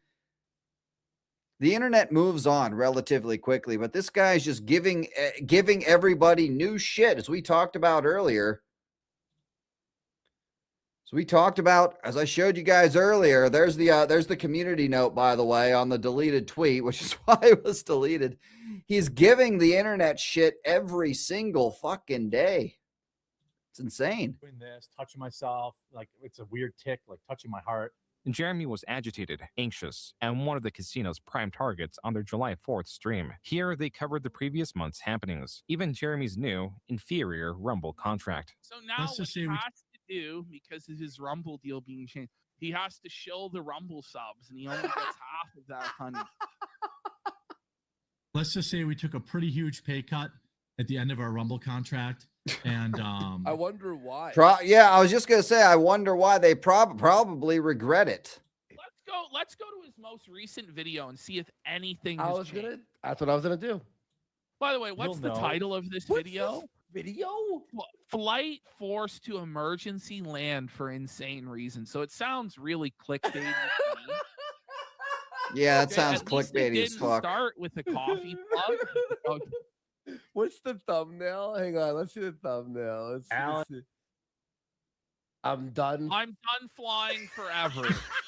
So it's just full on clickbait bullshit. By the way, one of the last chances to get your hands on a There it is! Immediately! What's up, Dark Ghostface? Shilling the coffee. How long did it take for him to shill the coffee? 35 seconds. Nice. 35 seconds. So we get literally. It's so, we've been watching this documentary and watching so many like quartering like videos of days old, right? And like 30 seconds of Kino, like a little bit of Kino Casino. It's like night and day. It's like night and day how much more entertaining, how much they clearly love what they do, how they have fun doing what they do. And the quartering, you see him and it's just like he's clearly doing it for the paycheck. He's clearly doing it for the money. It's like night and day, isn't it? It's so much better as a content creator when you love what you do. And me and my friend, we love what we do. That's why, even in the bad days, even like I said, I got my channel demonetized for 90 days. How did I get through that? How did I get through those 90 days? I got through it because I love what I do. And I love all of everyone who supports what I do. All of you guys in the chat, everyone who watches the videos, all the lurkers who don't ever say anything in the chat, but still show up. That's why we can do it. That's why even if I get struck down again by this fucking fat fuck, I'll continue to do it. We'll continue to manage. No content before this. But yeah, like I said, it's night and day between these two and the quartering. These guys, Andy Worski and PPP, they clearly love what they do. Look at how much fun they're having. Like, look at this, the image right here. This image right here. Look at them, and then look at him, all sad and mopey, talking about his disappearing airplane. Chill. We click the first video. On Kiwi forums, while much of Jeremy's board devolves into speculation, user Cheers, return of the bruh. mac and cheese, while still joining in on the speculation, would often upload clips from Jeremy's Rumble live streams, making sure to prioritize the release of new information, like Jeremy's bout with gout, his worries with YouTube demonetizing low-effort content, and detailed information on his coffee sales. The Kino Casino would credit and utilize return of the mac and cheese research, making these segments more frequent and more popular. The following will not be eligible for monetization: reused or repurposed videos, copied content. That seems the same to me. That's what I got demonetized for, by the way. Reused content, supposedly. Hey, we found you. You outed yourself, Real Beef Castle. Low effort uploads. Uh-oh. Uh-oh. He goes, oh. By August, it was clear that Jeremy did not improve the quality of his content. Instead of addressing its flaws, he once again turned the blame on YouTube, blaming the company for selectively lowering his channel's viewership. This is why he made the new channel, Quartering Live. Did he say that he started FN? Wow. Was he a regular host on there or not? I'm not all too caught up on the FNT lore. I don't believe he was. Cast, and there was like 70,000 subscribers on there, but YouTube shadow banned it, which has also been giving me immense stress. Okay, no, So it was shadow banned. The stress. He was not a host. Okay, good. This is what I didn't every think he was. fucking political grifter says till the end of fucking time. I've been shadow banned. They're suppressing me in the algorithm. Jeremy's Quartering Live channel has considerably less viewership than the Quartering. These uploads often get less than 1,000 views a video. With these tests effectively proving the shadow banning of his main channel was false, he was now claiming that the majority of internet traffic is fake. My videos have basically remained the same quality for 12 years. Oh my god. That's the problem, buddy. Imagine saying that out loud. So you're saying, pal, that what worked in 2013 should work exactly the same in 2025? That's delusional, Dude, YouTube, the YouTube algorithm has changed like since I've been on the scene. And by the way, oh no, it's not this Sunday. Next Sunday is the 4-year anniversary of the channel. Not tomorrow, the next Sunday. buddy. I just think that there's something weird going on. Like, everybody collectively has had enough of the internet. I've noticed that as too. She's like Hannah Claire looks like she's waiting out her contract. I'm gonna be real. No, I love the internet rules. Okay, guys. There's Dead Internet Theory, which I do subscribe to, which basically, Yeah, 4-year anniversary, Sunday the 17th. When I uploaded my first video. It's no longer on the channel, by the way. basically, if I'm oversimplifying it, It's that is bad. that the majority of internet traffic is fake. Jeremy was using all that he learned in the past 2 decades to attempt to resuscitate his channel, even using his oldest trick. Have you ever thought to yourself, hey, somebody should be paying me to watch these videos?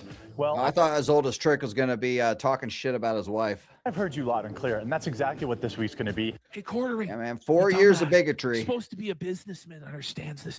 You know they're supposed to pay you for the streams. That's how you make money. You're not supposed to be paying them.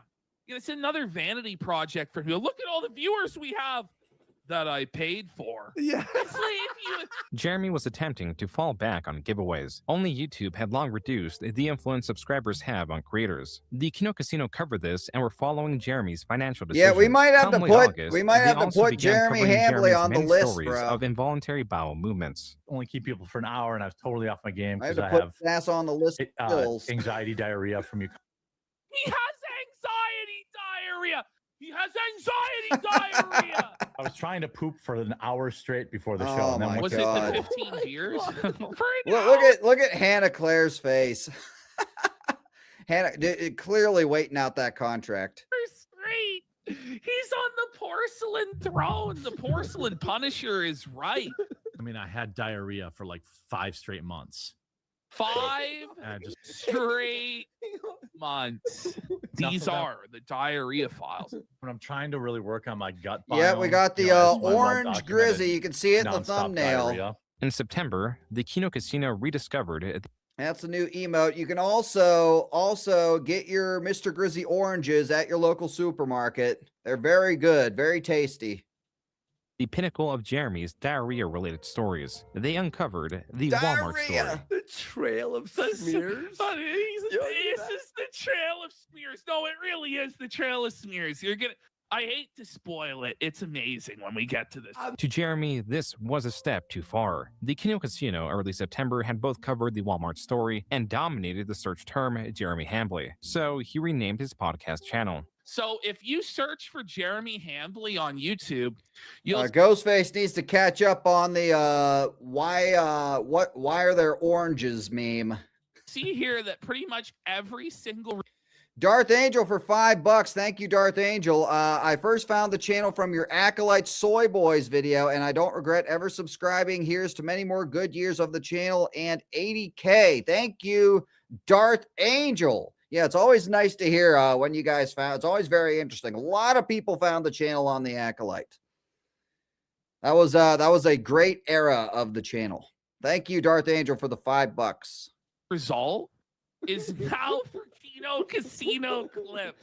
We have completely taken over this guy's name. Now, we weren't intentionally doing this. This wasn't a plan by ours at all.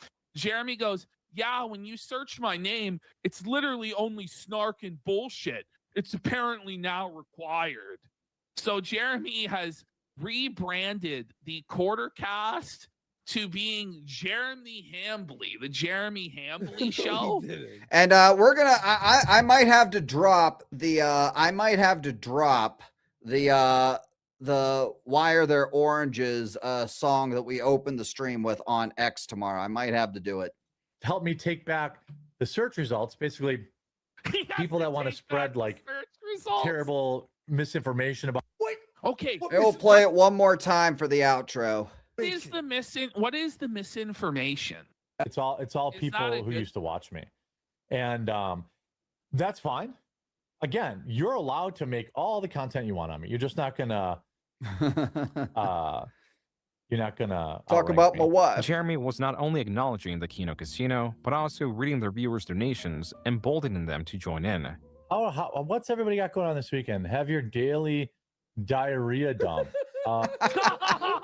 That was a good meme. Don't chill and drive. That was a good meme. Look how salted he is. He knows. Remember, a guy who loves fake Star Wars, those you don't know, he actually he got in a car accident because he got an update on the Rey movie and he got really excited for it. That happened. A week later, with the Kino Casino still competing with the search term Jeremy Hambly, Jeremy was now using his main channel to outrank them. On September 17th, Jeremy on Twitter claimed that he has never even heard of the Kino Casino, while at the same time directly replying to their tweet asking to get on their show. When this did not work, he tagged both PPP and Andy Worski. Unable to take out his frustration on them, he instead settled for his employees. Oh, wait, the White House. Did the White House actually post this? There's a lot of deep fakes around, so who knows? But they have the White House in the end. Yeah, but anyone could could cut that, right? Yeah. Shut up. My weekend's been pretty good, man. Just worked all day yesterday and today. Decided to come on here for chill stream and check out the doing my homework on the quartering because I may have to do my part and drop some videos. So I got to do the homework first. And you saw this with like everything Gavin Newsom's doing right now. Like there's so much push to get better at social media. I mean, I sent Jeremy a post. She just kept on going with the, I called you a bitch and you just ignored it completely. What? In late October, the Kino Casino wait grew for even season more 2, by the aggressive way. with their coverage of Jeremy. Their fans did their part. Jeremy's a Ukraine supporter. No, I do like your username though. The Porcelain Punisher.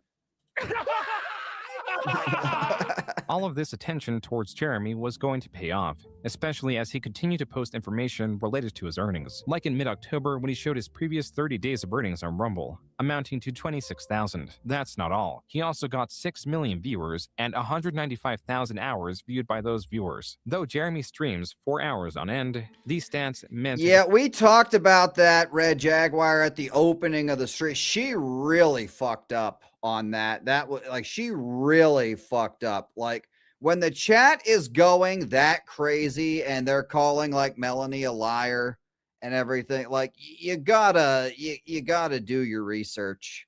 You gotta do your research. And like I said, I also said at the beginning of the stream, Chrissy Mayer I heard through the grapevine, I'm pretty sure she's going live tomorrow night to basically explain her side of it and basically come out and address the situation. And we might cover that for the members only stream tomorrow. And I'll make the stream fully available for everyone on Rumble. So if you want to catch that tomorrow, make sure that you follow the Rumble channel. That if you're not a viewer, on YouTube channel average, member. watched only 1 minute and 47 seconds of his content. Something is not quite right about these stats. Noel, the owner of Kiwi Farms, then posted his stats as a direct comparison. Quote, both of us are showing you the last 30 days. Let's do a quick comparison. Jeremy gets approximately Did she bring 48 Theory on? Wow. times more views, but only 5.6 times as much money. Jeremy I streamed with her. I streamed with her once, and she was really, really nice to me. I will say that. Like, I don't hate her or nothing. I'm not like gonna fuck, I don't think she needs to be, wait and hear what she has to say. But like, she did fuck up on that. Like, letting Melanie come on there and say what she did with zero pushback. gets approximately 48 times more views, but only 2.75 I really wanted Brittany Venti to come on that stream though. times the watch That would have hours. been great. What is driving me crazy is the last part, 2.75 times the watch hours, unquote. Regardless of Jeremy's peculiar stats, he has now shown that through one revenue source, he has made $26,000, spending more than half of that in November on an RC track. What kind of dirt did we use? Well, we used what they call baseball mix, like what they use for Does he have baseball 3 diamonds. dogs? How much? Well, it was about $10,000 to do this.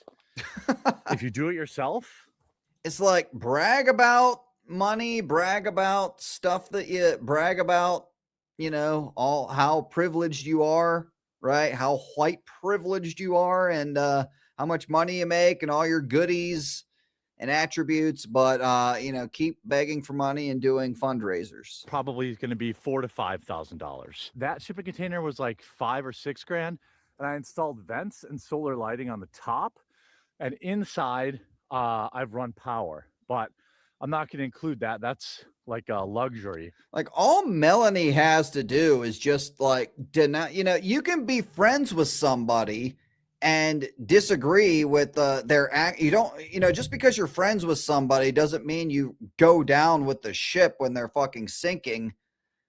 You don't have to defend your friend. You don't have to defend your friend every time they do something. It's just like they're trying to turn it into like a religious persecution against like Christians or whatever. Meanwhile, he's freaking downing bottles every day, which is a sin, by the way. And we're like defending it. It really isn't crazy. It really is crazy. Like, yeah, she's like she's literally going down with the ship. It's like, you don't even have to abandon the ship. Just call him out for the flagging and the cancel culture bullshit.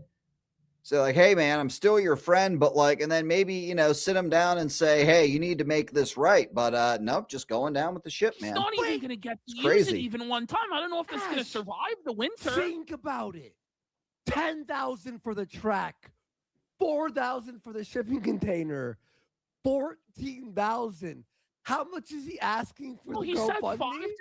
14 grand. Jeremy was indeed fundraising that amount of money for an upcoming trip. I bought the equipment so that we could do our show live. I want to be able to interview like Russell Brand, Jack Posobiec. He just admitted he already bought all the equipment. Okay. Help us do this. I would be eternally thankful. And then we would also have all the equipment to do more live, events. But you already so we would bought have the all the equipment. Yeah. Yeah, they by the way, I highly encourage you guys to go and watch the first like 25 minutes or so of FNT yesterday. I think they uploaded it as on the highlight channel. They freaking they called out quartering on that, and it was pretty damn good. The equipment. You just told us you bought the equipment. What the fuck is this? This is fucking a scam, bro. Okay, here we go. You guys can help us out. I don't think they're getting rid of her. I think she just took that day. They mutually agreed for her to take the day. At least at least from what I know and how I've seen it, and from what I've heard, she just took they mutually agreed that she took the night off, and then she's going to address everything tomorrow, and then maybe she'll be back next week. I don't know. Or is she done? I don't know. Is she done? I don't know. Thing because it cost about $14,000 for me to pay for the crew and to buy the equipment to go out there. No, for us to all the equipment's here and paid. What the hell? Just paid don't for, and- don't false flag, man. It's like it's hard enough being I've gone through it. You guys know I've had shills copyright strike me multiple times. Mary Cherry tried to 1, 2, 3 strikes you're out me. Just under a year ago during the Last of Us season 2. We all remember that. I read the emails. Like, to my shock, YouTube didn't allow it. And it's annoying, man. It's annoying having to deal with copyright strikes. It's annoying having a video taken down for 2 weeks. It's annoying to have to go to copyright school and go to do all the other shit and submit a official legal document and have to think about whether you're going to have to hire a lawyer and go to court over it. And they never take you to court because they're only doing it to abuse the copyright system because they're triggered by you making videos. It's annoying as hell.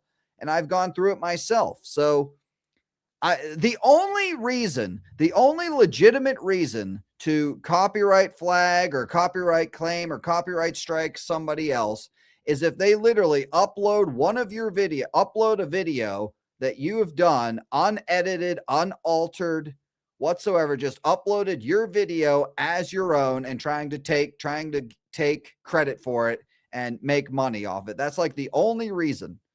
That's the only. Yeah, you have to go to copyright school. You basically have to like take a test on YouTube before the clock starts for your strike to expire. But that's the only reason acceptable. And I still wouldn't do it. I would get in touch with the person and say, hey, bro, you better quit uploading my shit. If you're reacting to something or you're commentating over it, totally fine, totally all well and good. Basically, like if I played this live stream without me commentating over it, just play the entire thing for you all to watch, and I didn't say anything, I just sat here, didn't say anything, then that would qualify for a copyright strike or a copyright claim, in my opinion. As an example. All the equipment's here and paid for, so why do you need our money again? Even though Jeremy mentioned he already bought all of the equipment, he would still include it in the fundraising costs. Perhaps Jeremy was reluctant to spend more money because of the failure of the public. Surprisingly, YouTube didn't allow it. YouTube said, I think it's because she tried to 1, 2, 3 strike, take the channel down. And the downturn. And plus, she lied on her She lied on her claims as well. She said that she was featured in my entire video and she wasn't. Coffee sales. His yearly Advent coffee calendar sold 3,500 units in 2024. Yeah, I agree, he will Lore surpass Master. 500 sales for it in 2025. Lucky for Jeremy, coffee. 2 donators made up the cost for the trip. Jeremy was going to America Fest, or AmFest for short, an annual convention hosted by Turning Point USA, and the Kino Casino was going to cover clips of it, analyzing 30 minutes of footage through 3 hours Who's of live that guy in the streaming. They middle? covered the I don't even awkwardness know of who that attendees is. walking up and interrupting the quartering's crew to get free bags of coffee that were laid out in front of their set. They also covered how Jeremy's setup was a fire hazard that he had to address. The Kino Casino also noted how little leeway Jeremy was getting, believing It was him a to fire be hazard. a very unimportant attendee. Jeremy brought on guests, spoke of the convention and fumbled much, to the extent that he misnamed his guest from the organization Gays Against Groomers as Gays for Groomers. So we've got someone from Gays for Groomers coming up. Oh my god! That's the same Look one. at Hannah's face. You're like a new viewer. Hannah is waiting out that contract. You don't know that he mumbles and mush mouths, and you go, "He's having who on?" And then there was this interaction. Melanie and I will be I remember. Is this the football one where Melanie was like, "Help me"? watching the football game tonight. and- Yep. Yep. This is it. I've seen this. I've seen this clip before. This is where Melanie's like, "Help me," and then this was brought up. This was brought up in Chrissy Mayer's stream, and she basically said, "I didn't say that," or "I was just kidding." So somebody in a super chat brought this up, and she said that like, "Oh, I was just kidding," or whatever. I didn't, or something, and so you all can be the judge for yourself. She said that she was just joking here. You all can be the judge for yourself. There was this interaction. Melanie and I will be watching the football game tonight, and Hannah What the? Hannah Claire is like, what the fuck? I haven't been invited to this football game. I'd be going somewhere family orientated. I can't watch football with you guys. You can. Wow. No, It's a but date, let's go. bro. Yeah, come, please. Is that what it is? And Hannah Claire will probably be going watch somewhere family. Look at his face. That was a plea. Bring it back. She said, "Help." Actually, mouth help me to her. Like it almost seemed like probably it, be bro. Oh my god! Wait, hang on. No, she did. Melanie and I No, will be I watching think the she football might game have. tonight, and Hannah Claire will probably be going. Y'all can be the judge yourself. She said she didn't say it or that she was kidding, but you all can be the judge. Help me? Is that real? Yo, She did. Somewhere family orientated. I can't watch football with you guys. You can. Wow. I would. Now watch her And then say she follows up. She follows up by saying like, "Oh, I can't watch with you guys." "You're welcome" in female speech. Watch this. Oh yeah, that. Whoa, wait a minute. Yeah, she fucking said some shit back. She's like- She mouthed it. And then last micro. I can't watch watch football this. with you guys. You can. Wow. I would love that. Oh Now watch his face here. yeah, that would be. Wow. Thanks, Melanie. On Kiwi Farms, this interaction was exhaustively analyzed. The Kiwi Farms Twitter account even posted the interaction on Twitter, triggering a response from Jeremy. Jeremy calling it the gayest controversy ever, and tweeting at the owner of Kiwi Farms that this is normal behavior for adults in real life. Jeremy deleted these tweets, but not this one of an AI rendition of the three at Amfist. Jeremy is portrayed I don't know, but you guys be the judge. slovenly, next to a fearful I thought it looked like she said help. I thought it looked like she said help, but that's my opinion. Melanie Mack as Hannah Claire looks on with concern. The Kino Casino also covered day 2 and day 3 of the Amfest. Real quick, we got George for $2 New Zealand. Jeremy and the Katarnering would be good friends. I think they might. They do have a lot in common. Streams. Afterwards, they took a short break for the holidays and came back to cover Jeremy's declining channel. His video business, his YouTube channel, has declined to its lowest level in over 5 years, down 66%. 2026 was a different year for Jeremy, where he would normally make the New Year's resolution to stop drinking, to lose weight, to work less. It appears he has resigned himself to stay the same. An unprovoked Well, monologue I think he knows it's a lost cause at this point. from a January stream captures this. A lot of people, you like have to make the choice of what your mindset is going to be and follow through. And I think for Yeah. some people, it's like you get into a mode and I don't like how my logo down there at the left in the bottom left corner kind of makes it look like I'm a part of this stream. I'm going to move over here for just a second because when I put it down here, it literally looks like I'm a part of this stream. I don't like it. In the always rut. looking for the negative. Yeah. I would tell guys this all the time at the bar. You know, the bar I hang out at, it's a dive bar. Okay. There has not been an attractive single chick that walked in that bar in 20 years. There is some truth to the fact that people, what is the saying? Like people are living the exact life that they want to live. And that does play out. but I feel like compelled to always try and be like, yeah, but do you want to, like, is this fun? Like, there was a point in my life when I was kind of depressed and feeling in a rut, and I would be at that bar 4 nights a week. But like, I had a wife at home, which was even less of an excuse. But like, I saw the same fucking people there every night, the same 10 people every night. And it's like, man. Glitch Man with a $1 Rumble rant. no, You guys like, think quartering this will is a end up rut like so deep, Andy you're never Dick, gonna broke, get out of it. pathetic, Somebody living who in a drank permanent probably 4 to booze 5 nights a enticed week stupor in a and filthy has now trailer, gone to maybe once every pining 2 for the weeks. good old days. I mean, he There's a seems book to I be read heading there. that is just, it's a really easy read. And I I'm don't not think telling he's anyone to ever hate you going to guys for recover drinking from forever, this. 'cause I Maybe, don't I don't think know. I Maybe will. he'll The plan sell is his probably channels. never to Maybe he quit. can pull a But mill it made for it it. way easier Maybe to he can not drink pull on a 6 weeknight. figures for it, 7 know, figures perhaps, it and went then from just like 1 to 2 retire. times a I don't week to know. like, wait, I drank like 6 days in a row. Like, what the fuck? In those clips, Jeremy claims he drank 4 times a week, but then it was 6 times a week. The important bit was that he was I making think it's 4 to 6 times a day, bro. peace with his addiction, aiming to drink less rather than not at all. There was a similar approach to Moderation. his YouTube channel as the Kino Casino were noticing.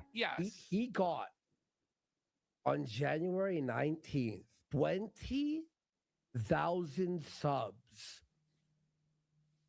On a day, he got 87,000 views. Okay. Everyone's like, Buying subscribers. subs? Like, no. J.I. Jacob 2.0. I was running YouTube ads because things were leveling off. I wanted to see if I could re-engage.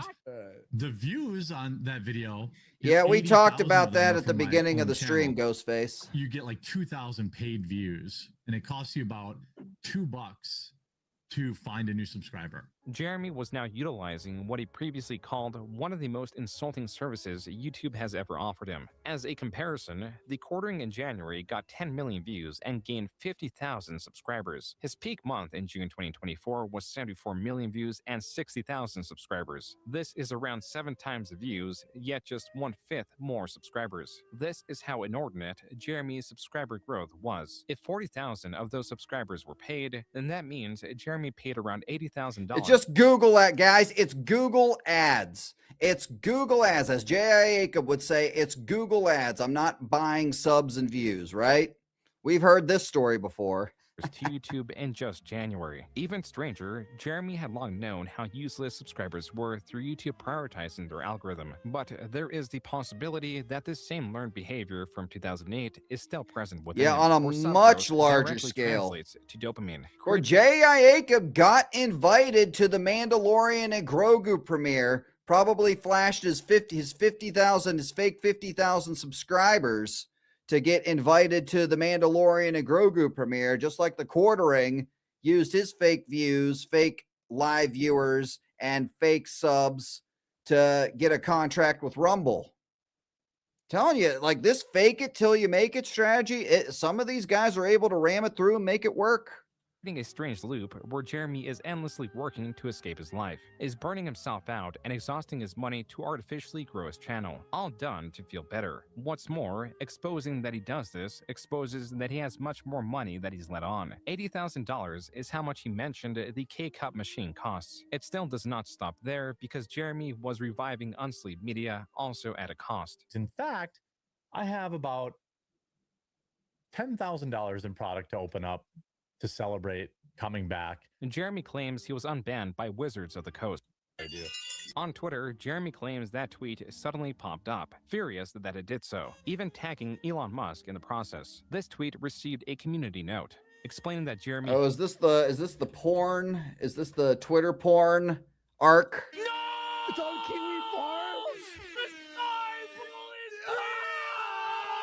That's why I can't stroll. What's up, DJ Nuisance? A little bit, man. We've been live for 2 hours and 40 minutes. I'm not logged in because We're getting into the best parts, though. that way it won't. It limits what you can see because I don't want.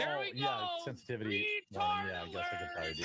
On Twitter, Jeremy claims that tweet suddenly That's the popped meme. up, furious that it did so, even tagging Elon Musk in the process. This tweet received a community note explaining that Jeremy has in the past been exposed for searching Reddit for forced cream pie, going as far to Oh, here we assume, go, the quote, forced "It is cream easy pie to arc." assume they search porn frequently and get recommended porn in their feed," unquote. Jeremy deleted Yeah, this tweet. that's The antagonization of Jeremy That's whenever like if I'm looking at football a lot, I get recommended football. If I'm looking at politics, I get recommended politics, and I would imagine that if you're looking at pornography, you're going to get recommended that. Makes perfect sense. Jeremy had increased sharply, his antagonist now not only utilizing his sexual blunders to expose previous sexual blunders, but also now commenting on his finances and failing channel. Previously, Jeremy spoke about his watches, RC track, and saltwater fish tank. This time, he leaked his Rumble dashboard, presumably on purpose, showing a balance of $904,000. Much of this dashboard Bane of the Shills, man. Are you in the chat, Bane of the Shills?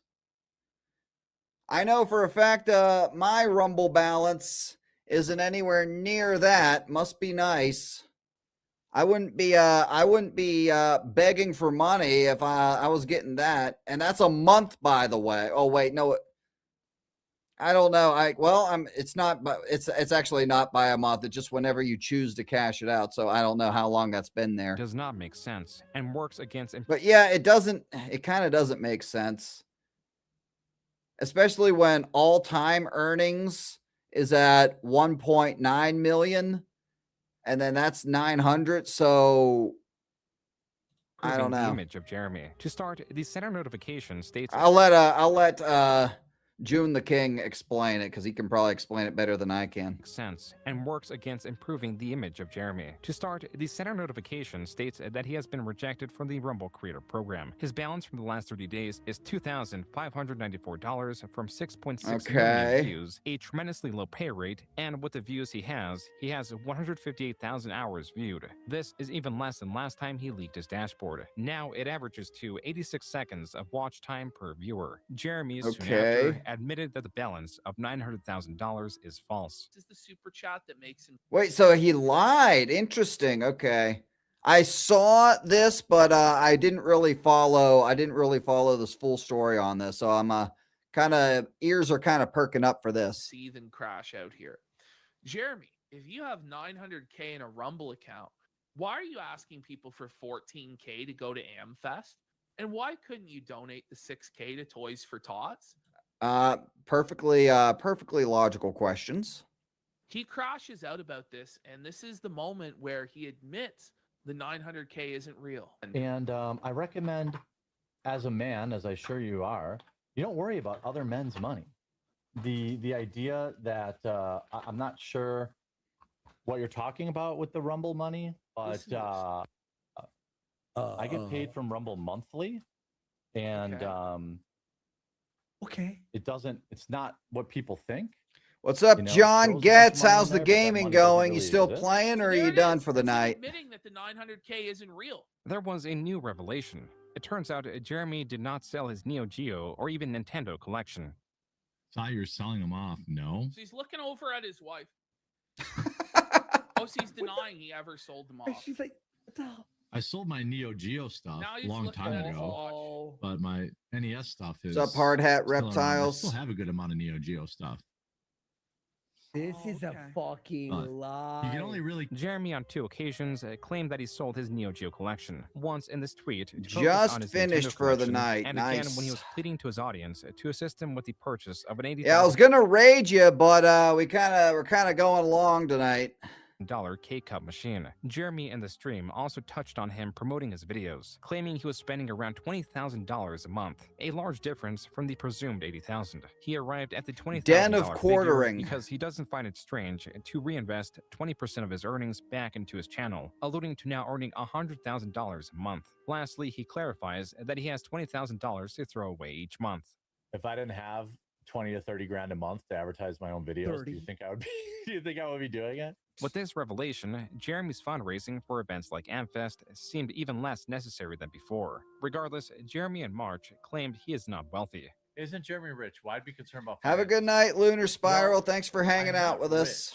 Only the rich can own a shipping container, according to fat retards from Canada. Yeah, if only fat retards from Canada were actual people. On Rumble, I've never paid for bots. I don't give a fuck. Oh, shit. Are we going to get into his chat? Track with Rumble. that does not care about my minimum viewership, does not care about any of that. None of it. None of that. Multi-million-dollar contract with Rumble, multi-million. And they have never had minimum viewerships or anything like that. So again, wait, so you aren't rich but willing to risk 100K? Yep, I am. If you can prove that I've ever bought bots for my live streams, I will give you 100,000 USD or even in Bitcoin if that's what you want. Just because you're begging us to buy your charity coffee at the same time you're trying to flex your finances. I'm not begging anyone to buy my coffee. You're living in a fucking loser mindset. Do you have any idea? Like, I sell $150,000. I just kind of noticed this. Look at the doggy bed in the background. It reminds me of Hassan Piker. I wonder if the shock collar's under the. At least he's not stooping that low. But like this setup with the dog laying there in the background, and then the doggy bed right behind him in plain view of the camera, kind of reminds me of the Hassan Piker thing. Coffee a month, every month. You think I'm fucking poor? I'm saying I make well over $1 million a year just on coffee. God, this guy talks about money so much. You think I'm poor. So I'm done. What do you care what people think? If you're rich, great. Be rich and live your life. Why do other people need to recognize that you're rich? You'd make more money on your fucking GoFundMe's if they didn't know whether you were rich or not. Jesus Christ. Put your money where your mouth is. That last video is where this video was meant to end, and this post by Return of the Mac and Cheese, posted March 24th, was only a footnote. Now, it is the reason this video had to be rewritten to include a new chapter. Quote, yep, I got an anonymous tip from someone who claims to know people who know of Jer IRL that Quartering's best friend is a legit wife-busting bull. I looked oh into shit, it, here we go. 100% confirm this is real. The cuck and arc. his wife swing through the Hambley house. Here we go, you guys. Here we go. And can 100% confirm this is real. And dude and his wife swing. You ready, Melissa? You ready for this shit? It's gonna get sexual. To get blackout drunk and hang out in the hot tub and use your imagination. What else? Unquote. Jeremy's friend has stated publicly on Twitter that they are friends. Yeah, he kind of does. The Quartering's Discord server, I wouldn't say to like this level, but he does it a little more discreetly. But see the bulls in the chat. Theory does it a little more discreetly, I'd say, but yeah, I think he does indeed do it a little. Then shows Jeremy's friend's Discord ID is GrapeJelly817. There is a Reddit account with this exact same username. The problem was that this post and commentary. Apparently, I just saw this recently. Apparently, the bull is about to start dropping pics, bro. He's considering, because like he's tired of like getting his name dragged through the mud, and he's just about to say fuck Jeremy, fuck the Quartering, and he's about to start dropping pics, bro. Is what I heard. So a little rumor going out there. But a bug allowed Mac and Cheese to somehow view the hidden comments. Several comments were made on r/Midwest Hotwives, a subreddit dedicated to lewd photos and swinging, and also the Wisconsin Bulls subreddit. This is specifically Wisconsin Bulls dedicated to seeking out a quote-unquote bull, a third party to join in intercourse with a couple, sometimes as one partner observes rather than joining in.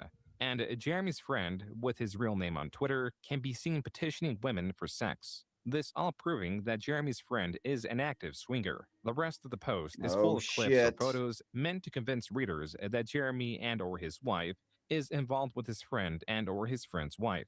First of note is this clip considered to be a Freudian slip. Right? Like he's got some STD or clearly he's taking a part in that lifestyle. You know, in my experience, part in that lifestyle. You know, in my experience, I've never. Yeah, this is the homework, man. This is the homework we got to do. Because, like I said, I know very little about this guy. Very little, not very little, but like I have a limited knowledge of this entire situation. So, like, we're doing. God damn it! Now it looks like I'm in the stream again. We're doing our homework. You know, in my experience, I've never taken part in this lifestyle. Hoe But work. I know I have friends who have, and then obviously I've covered people who have, swingers. Instead of cucking now, they call it hot wifing, which is literally just letting What? your wife bone other dudes. Yeah. This post I've never heard that term before, but also okay. includes Jeremy's belief that Nick Rekieta, a different controversial creator receiving oral sex from a woman who is not his wife on stream, is not a quote-unquote own. Jeremy's previously leaked search of Reddit On force stream? pies, the specific type of pornography that appeared on his Twitter timeline when he streamed, a time that Jeremy allegedly posted cuck porn to his Twitter, a fantasy he explained. Jeremy, a little advice from one content creator to another. Don't look up anything on your streaming, on your YouTube PC or computer that you don't want people to see ever. That's the rule I follow. While showcasing an interview with Gina Carano, where he is a loyal friend who sits on the Oh my sidelines. God, he interviewed Gina. While Oh. Gina would be sleeping with various other individuals before gravitating. Wait, what? A fantasy he explained while showcasing an interview with Gina Carano, where he is a loyal friend who sits on the sidelines while Gina would be sleeping with various other individuals before gravitating to Jeremy. Jeremy inviting his friend and his friend's wife over to join him in his hot tub, while also commenting on his friend's wife's big old boobs. Various other mentions of Jeremy's friend's wife visiting his house, sometimes to clean, other mentions of Jeremy acting inappropriately towards women who are not his wife, and finally is this part of Mac and Cheese's closing statement. Quote, obviously nothing here is stone cold proof, but perhaps there is something to the long-term speculation in this thread. Let's just focus on Where there's smoke, there's fire. Am I right? on the objective facts. Jer is a pervert and creep. Jeremy's best friend is a bull and swinger. Redacted. Okay. So here's the laying out the case. Appears to be wealthy and owns a $1.25 million 6-bedroom, 5-bath home, according to public record. Yet his wife goes to quarter his house alone to quote-unquote clean regularly. Jeremy makes comments about his friend's wife's fat tits and how bad wants her in his hot tub while drunk on stream. Jeremy Okay. has cuckold and cuckold adjacent fetishes, which he publicly exposed. Jeremy openly talks about having sex with women who are not his wife or simps for women and spends massive amounts of money on them with seemingly no fear of being exposed, despite having many enemies online and admitting his family and friends follow his online presence. I am willing to bet that he probably is subscribed to a lot of women's OnlyFans accounts. Until recently, Jer and his wife were admitted atheists, and Jer's very obvious hedonistic lifestyle of constant drug and alcohol addictions was tolerated. Unquote. This post has received even more likes and rewards than even the first post on this thread. It is possibly even the most awarded post on Jeremy's thread. As such, the Kino Casino dedicated 5 hours of their 7-hour stream into covering this post and Jeremy in detail, not censoring Jeremy's friend's face or name, and promoting the belief that Jeremy is unfaithful to his wife, while also periodically mentioning that this is speculation and their opinion. Jeremy Hambley is a cock! Jeremy Hambley is a cuckold confirmed! His best friend Adam is a fucking bull that comes over to his house every fucking week and is plowing his wife! It turns out that Sky Roan was a vanilla gorilla all along! Over the coming days, the coverage of Mac and Cheese's post was reaching Jeremy and bringing even more interest towards him and his shortcomings. Mac and Cheese and the casino were celebrating with a victory lap. Jeremy was none too pleased with what was going on, nor with the Kino Casino. PPP or Andy Worski, either one of you guys are welcome on my show anytime. Anytime. They would rather insinuate that my wife of 15 years is having an affair with... Do you guys think that he really wants to debate them? Do you think he really wants to debate, or do you think he's just saying that he does, and then he's going to pull what he did with Flash and just no show? It's all talk. Because didn't he challenge Flash to a debate while he was like at a baseball game? I think it's all talk. Something will magically come up of somebody else and put that shit out on the internet like it's a fact based on nothing. Then you know, I've reached out to both of them, and guess what? Neither one of them have replied. I wonder why that is. On March 30th, Jeremy tweeted to address the ongoing drama, denying that he has an open marriage, and while he's fine with people making fun of him, he claims he's clearly not. Has people mailing things to his house and making his wife feel unsafe. Mac and Cheese was twisting the knife, noting how March was Jeremy's worst month ever, yet it has 18 million views. However, this is explained by Jeremy's strategy of uploading YouTube Shorts, short-form videos that get hundreds of thousands of views yet pay very little. His regular videos this month Are we going to get to the oranges, you guys? Or we might be getting to, for those of you who are unaware of the oranges, I know some people might be. We've discussed it earlier. We'll see if I was right, right, 100% right, or if I made some mistakes. But we might be getting to the oranges. 7.5 million views. Jeremy's channel, at least for his regular content, is declining steeply. To make matters worse for Jeremy and those around him, a detailed dox of Jeremy's friend was posted on QB Farms, alongside a separate post detailing Jeremy's friend's criminal history that includes domestic abuse. We're gonna have to make like we're gonna have to meme like Orange Piccolo from the Dragon Ball movie and like change it to Orange Grizzy. On April 3rd, Jeremy again tweeted at the Kino Casino, requesting to have a debate/conversation. He also posted the messages he sent to PPP. I mean, that's a Jeremy. You should be thanking them for not responding. And the considerably lengthier and far more numerous messages sent to Worski, likely because of their history covering similar topics in 2018. He'd even petitioned Null to host the possible debate. Null responded by clarifying that PPP is after Jeremy's financial information, likely circumventing the debate by mentioning how inconsistent Jeremy is with the status of his finances.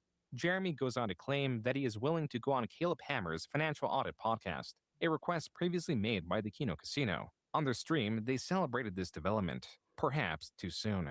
He's scared of what's being revealed about the bull.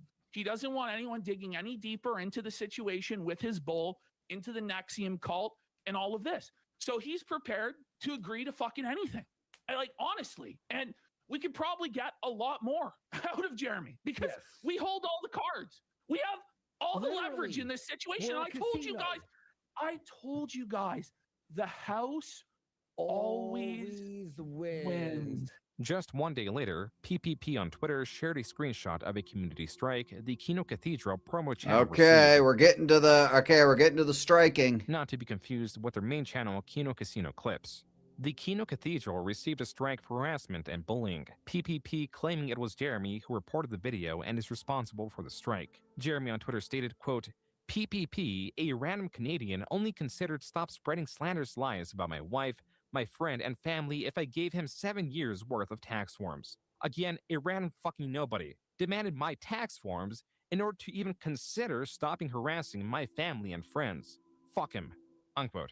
Jeremy was not going forward with the Caleb Hammer podcast or any debate for that matter. Later that night, PPP posted again. Another video had been taken down, this time on the Kino Casino's main channel, for violating YouTube's policy on personally identifiable information. PPP will later confirm that it was filed by Jeremy's friend. The way the YouTube strike system works is that after a warning and 3 community guideline strikes, the channel is banned. This means that if just 2 more videos are taken down for a community guideline strike, so would the entire Kino Casino clip channel. Worski reported that Jeremy had shown the Quartering YouTube channel was not the source of the initial report. Worski also believing that while it may not have been the Quartering, Jeremy still has countless other channels. So the possibility of Jeremy being the source of the reports still remains. On the morning of April 5th, Worski stated that the strikes were appealed as to have them overturned, and their videos were restored. Okay, so this is April 5th, 2026. So this is just over a month ago. Interesting.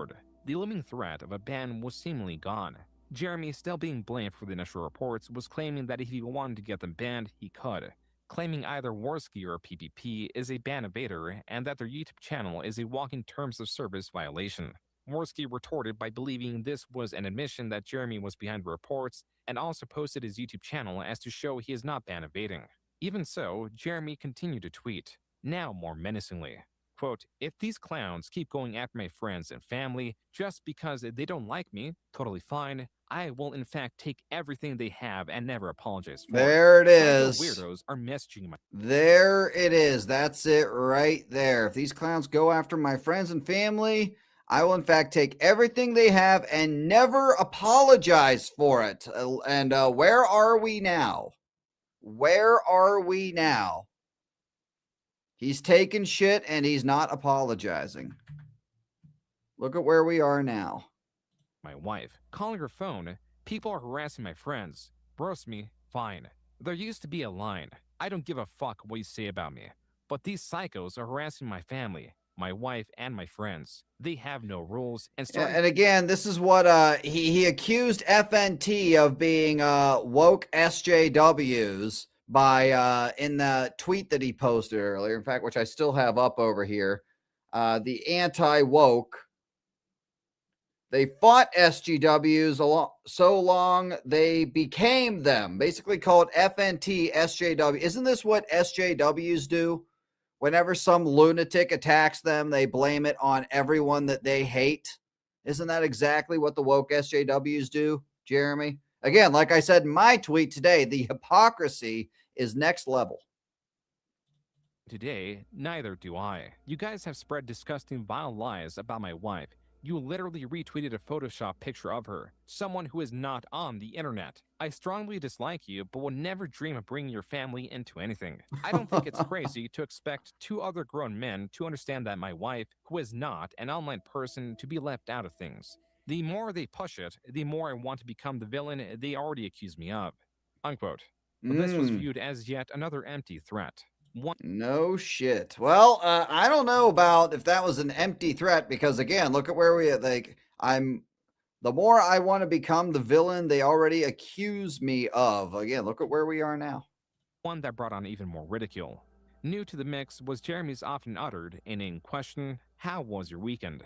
A question Jeremy poses before going on what are viewed as excessive discussions of mundane activities, all in an effort to fill time on his podcast. Jeremy was not being taken seriously. So again, still on April 5th, he reconfirmed his threat. Quote, "First will be your YouTube," This is which is in violation. This is the big one right here, you guys. This is the big one right here. He said it and it happened. He reconfirmed his threat. Quote, "First will be your YouTube, which is in violation of ban evasion. Easy takedown. And next will be your kick." Easy I literally takedown. begged you two to be reasonable. I tried everything. You chose this. All I wanted was to let you guys dunk on me.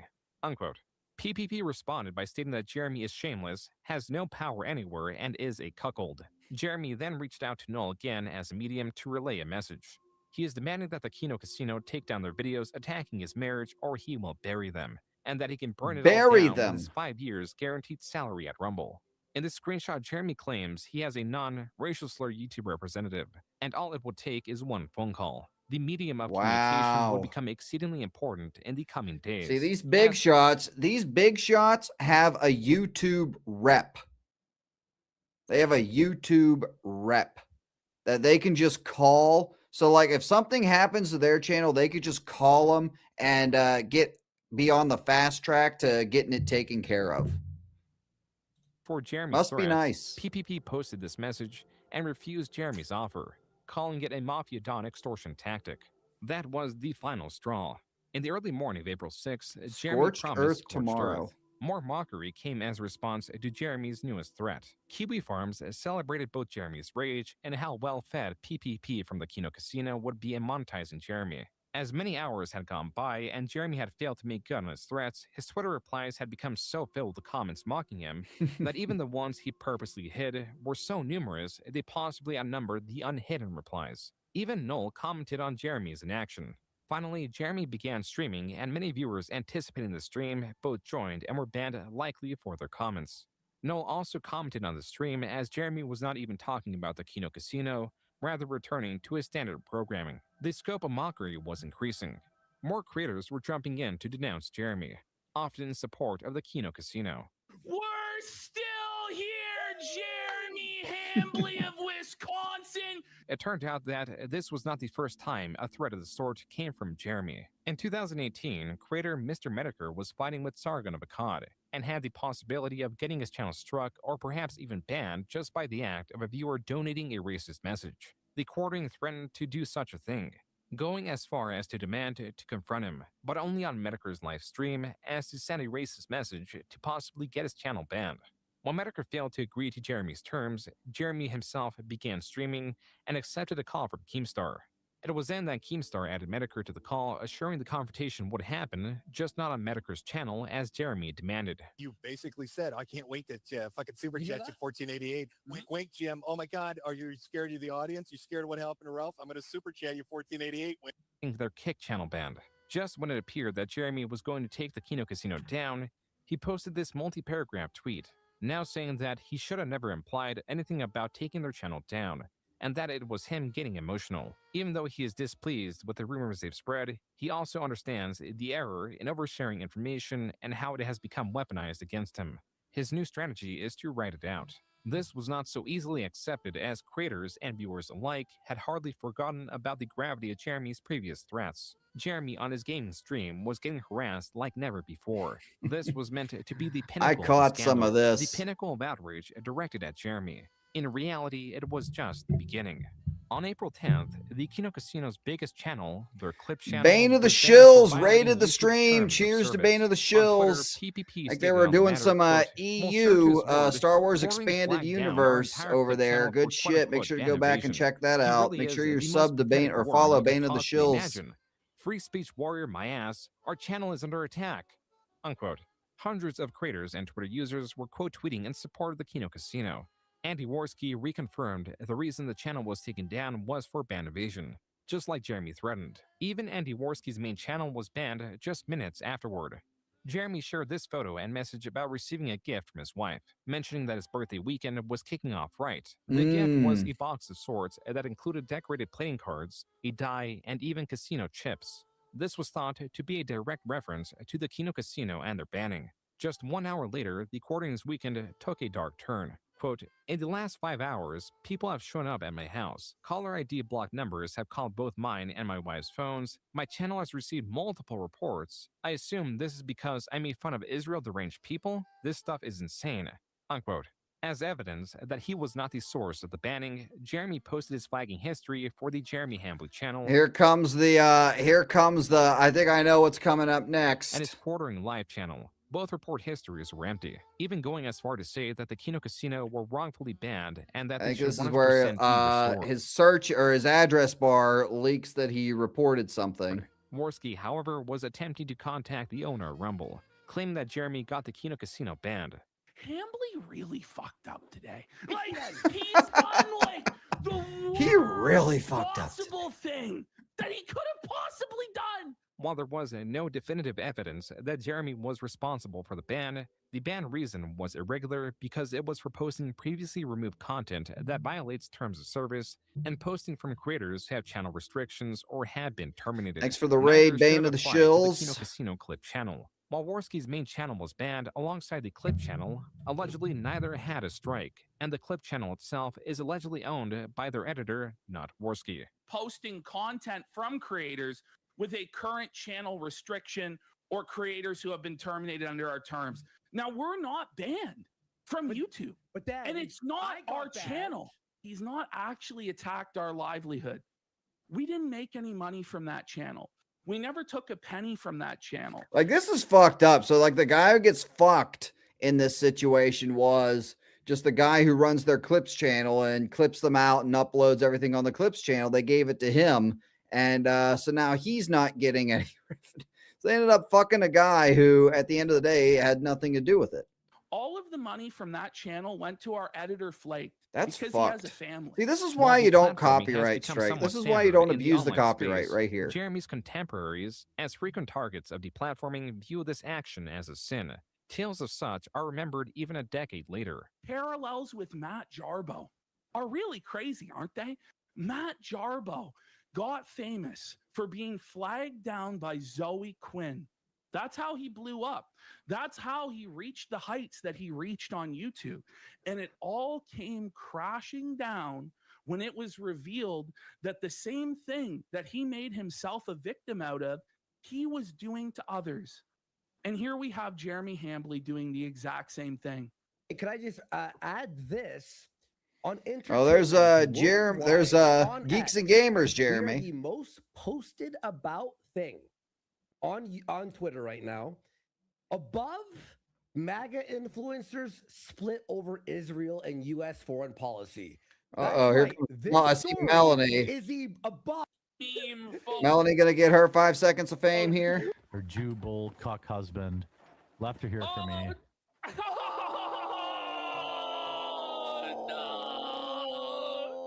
No panic diarrheas. Sorry, you'll have to spend your Panic Thursday night somewhere diarrheas. else. Walmart janitor. Is this the gaming stream where he was just crashing out the whole time?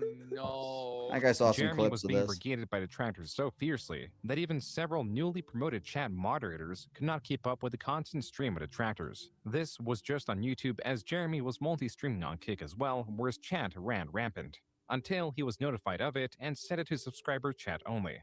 After he did so, not a single chat message could be seen, implying his Kick chat was entirely made up of detractors. Opposition against Jeremy was innumerable, and support for Jeremy came down to a handful of creators like Melanie Mack, who released a video this day. She refutes the accusation that Jeremy Oh, has this video was terrible. Have you guys seen this video? made her uncomfortable, and the accusations that she is I watched this video. This video was terrible. constrained to the podcast due to her finances. She also believes that the hate towards Jeremy is manufactured as a topic of the week, and also believes this is Satan's doing, as Jeremy has recently come to Satan's Christ. doing. I'm truly convinced that it's because that at the root of it, it's because he came to Christ. Melanie's video was not well What? received, to the point that she turned the comments off. Jeremy took a similar strategy on his Twitter, only allowing what appears to be accounts to Oh, he wasn't able to show the ratio on that? Damn. followers the ability to reply to his posts. His YouTube channel remained uncensored, now brimming with references to the Kino Casino and Bulls. And then the following day, on April 12th, there were two major developments. First, a different channel known as Illicit Clips that hosted a video of Noel discussing the courting's recent scandal was hit with a community guideline strike under harassment and cyberbullying. As for the second development, a discovery was made. Just 2 days prior, during Jeremy's stream, he pasted a link to Gmail as a way to access it. Briefly, Oh, here it is, you guys. Here it is. Thanks for your report to YouTube. the address bar were various different links to emails that Jeremy had received. Two of these email headers read, YouTube support and thanks for your report to YouTube. As this was under the NTQ headquarters Gmail, an email tied to various accounts, including his Unsleeved Media account, formerly known as MTG headquarters, this was taken as strong evidence that Jeremy was the source of the reports. It did not help that he had failed to show the report history for Unsleeved Media. Jeremy, not even an hour later, refuted this, claiming that at least one of the emails were related to his Unsleeved Media account being demonetized. Jeremy's statement was not so easily believed, as the email lacked the header, meaning it cannot be cross-referenced to the links seen in the clip. It also mentions nothing about a report being received, as the subject of the email was an appeal. Two far different, distinct types of emails from YouTube support. When asked why he hasn't shown the report history for Unsleeved Media, Jeremy responded only by calling the person asking the question desperate. And when asked about why the subject of the email was not tied to the previously seen address bar suggestions, Jeremy outright ignored the question. As another piece of evidence against Jeremy, this creator claims to have reported their own channel with a separate channel they own. What they found is the subject of the email they received is word for word what appeared in Jeremy's address bar suggestion. Additionally, a stream from a smaller creator covering the situation was taken down. Jeremy's email scandal, along with many other developments, would be covered in the Kino Casino's 11-hour April 13th stream. It opens with the newer theory that the courting was able to get the Kino Casino banned not through email, but through a phone call. Quartering made a phone call. He has a contact at YouTube that's high up behind the scenes. God only knows how the fuck he got this contact, but it's a complete cloak and dagger conspiracy with this fellow. Yeah. It's so insidious the way that this was done. It was done 30 I mean, minutes I've done that a couple before of the I close became of drunk business on the hours in stream, but like California. when we do The it, it's reason fun. was done like that is so that nobody And I can keep a grip contact on it their when I'm YouTube drunk. rep until Monday. So we weren't even able to contact our own YouTube representative until noon today. On his typical tactics of dismissing the criticism or manipulating the narrative to support him. Even if there was truth to what Jeremy spoke and he had no hand in the casino's banning, the hate towards him was too great and melded with rhetoric from the enemies he's collected from the past 10 years. This is to say that even outside the Kino Casino, Jeremy had made so many enemies that ostensibly, the collective attack on Jeremy was partly the result of years of pent-up frustration. Years of hiding behind the status of his allies and politics. Years of manipulating narratives to benefit him or dismiss criticism. The day was finally here where Jeremy could no longer hide. He was now entirely unequipped to face these consequences, and entirely exposed to the derogation of the Kino Casino that even previously he was unable to rival. Just typing weekend in Jeremy's live chat will result in a ban. His paranoia had grown so great that his regular viewers were not only being exposed to Jeremy's antics through constant brigading of detractors, but also being caught in the crossfire. I've been a fan of Jeremy since 2017. Why was my other account just banned for asking why there are so many comments getting deleted? This is wild. I'm 63. This is wild. Poor I'm old guy. 63 years old, and never have I seen this before. But he's banning his boomer audience. Weekend Discusser, the 63-year-old. By those covering him is that the comment sections are now made up of detractors. These people click on a video for the singular purpose of commenting. Because they only watch a second or two before pausing and leaving, it kills Jeremy's average view duration and makes YouTube promote his videos less and less. That was not the case with Jeremy's YouTube Shorts. These videos have been far outperforming his standard videos. Upon viewing any of these, the reason is rather clear. Jeremy takes a viral video, adds 3 seconds of introductory commentary. Oh, here we go. Are we getting to the oranges? And that is his entire contribution. This is a compilation and Twitter use. So this is where the oranges meme came from, you guys. Just taking a YouTube short, adding 3 seconds of commentary. The reason is rather on clear. from there. Jeremy takes a viral video, adds 3 seconds of introductory commentary, and that is his entire What are the contribution. oranges for? This is a compilation a Twitter user made of such a thing. Check this out. Check this out. Wow. God. Look at this. Check this out. Jeremy was not pleased with the criticism directed at his YouTube Shorts. All right, well, that is the show for today. I've got to do a bunch of low effort short slop that everyone's really mad about. I've got to do that, even though everyone does it. And, instead of complaining about it, you could just do it yourself. Jeremy's. I mean, he is. Everyone does do it. We've seen the shills do it.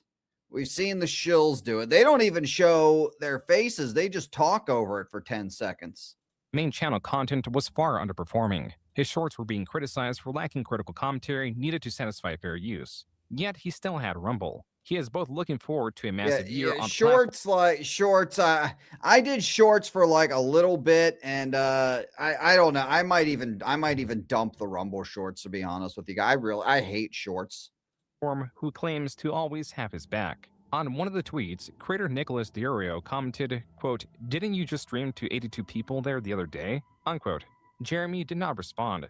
Separately, Jeremy advertised how easy it is to get a Rumble deal. Yet, Jeremy's chuffed attitude quickly failed to reveal Darth Ghostface with a $1 Rumble rant. Rage. The guy from Kino Casino Clips YouTube channel got his only source of income. Yeah, we talked about that. Income from that channel to support his family. Now, thanks to the quartering, his income has been taken all away. Yes, that's true. Tirade. Another sign of Jeremy being undone, as he had claimed to have quit alcohol cold turkey just a few days prior. Perhaps this was the reason Jeremy was lashing out even more heavily.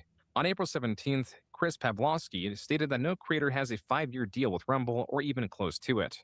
Jeremy's 5-year $1 million contract with Rumble was a sham. As if this day could not get any worse for Jeremy, the H3 podcast dedicated yet another episode to him, covering his old and recent scandals, even recontextualizing the basement peeing event. He's angry that his wife went for pizza without him. And I'll give credit to Diorio for this, and it makes a lot of sense. He was like, I wonder if that's code for fooling around with other people. H3H3 even commended PPP for his dedication, deeming him to be one of, if not the most dedicated, passionate, and entertaining troll. Jeremy had set everyone against him, but he appeared unrelenting when on the 18th, yet another video was taken down. This time, it was a video by Luther Morgan, the author that wrote a book on lolcows that Jeremy unwittingly promoted. Luther, in his removed video, reinforces the notion that Jeremy does not roast his coffee. In a separate event, and even though Jeremy had made the point that his wife is not at all in the public space, he posted this image of his wife. This image is sourced from Jeremy's lengthy YouTube community post. In said post, he denies the cuck allegations, states they've been doxxed, and have people showing up to his house, etc. While Jeremy's claims could be true, he has failed to show evidence of these happenings. Furthermore, he's using the exact same strategy to deflect criticism from him that he used in 2020 when H3H3 made their content court on him.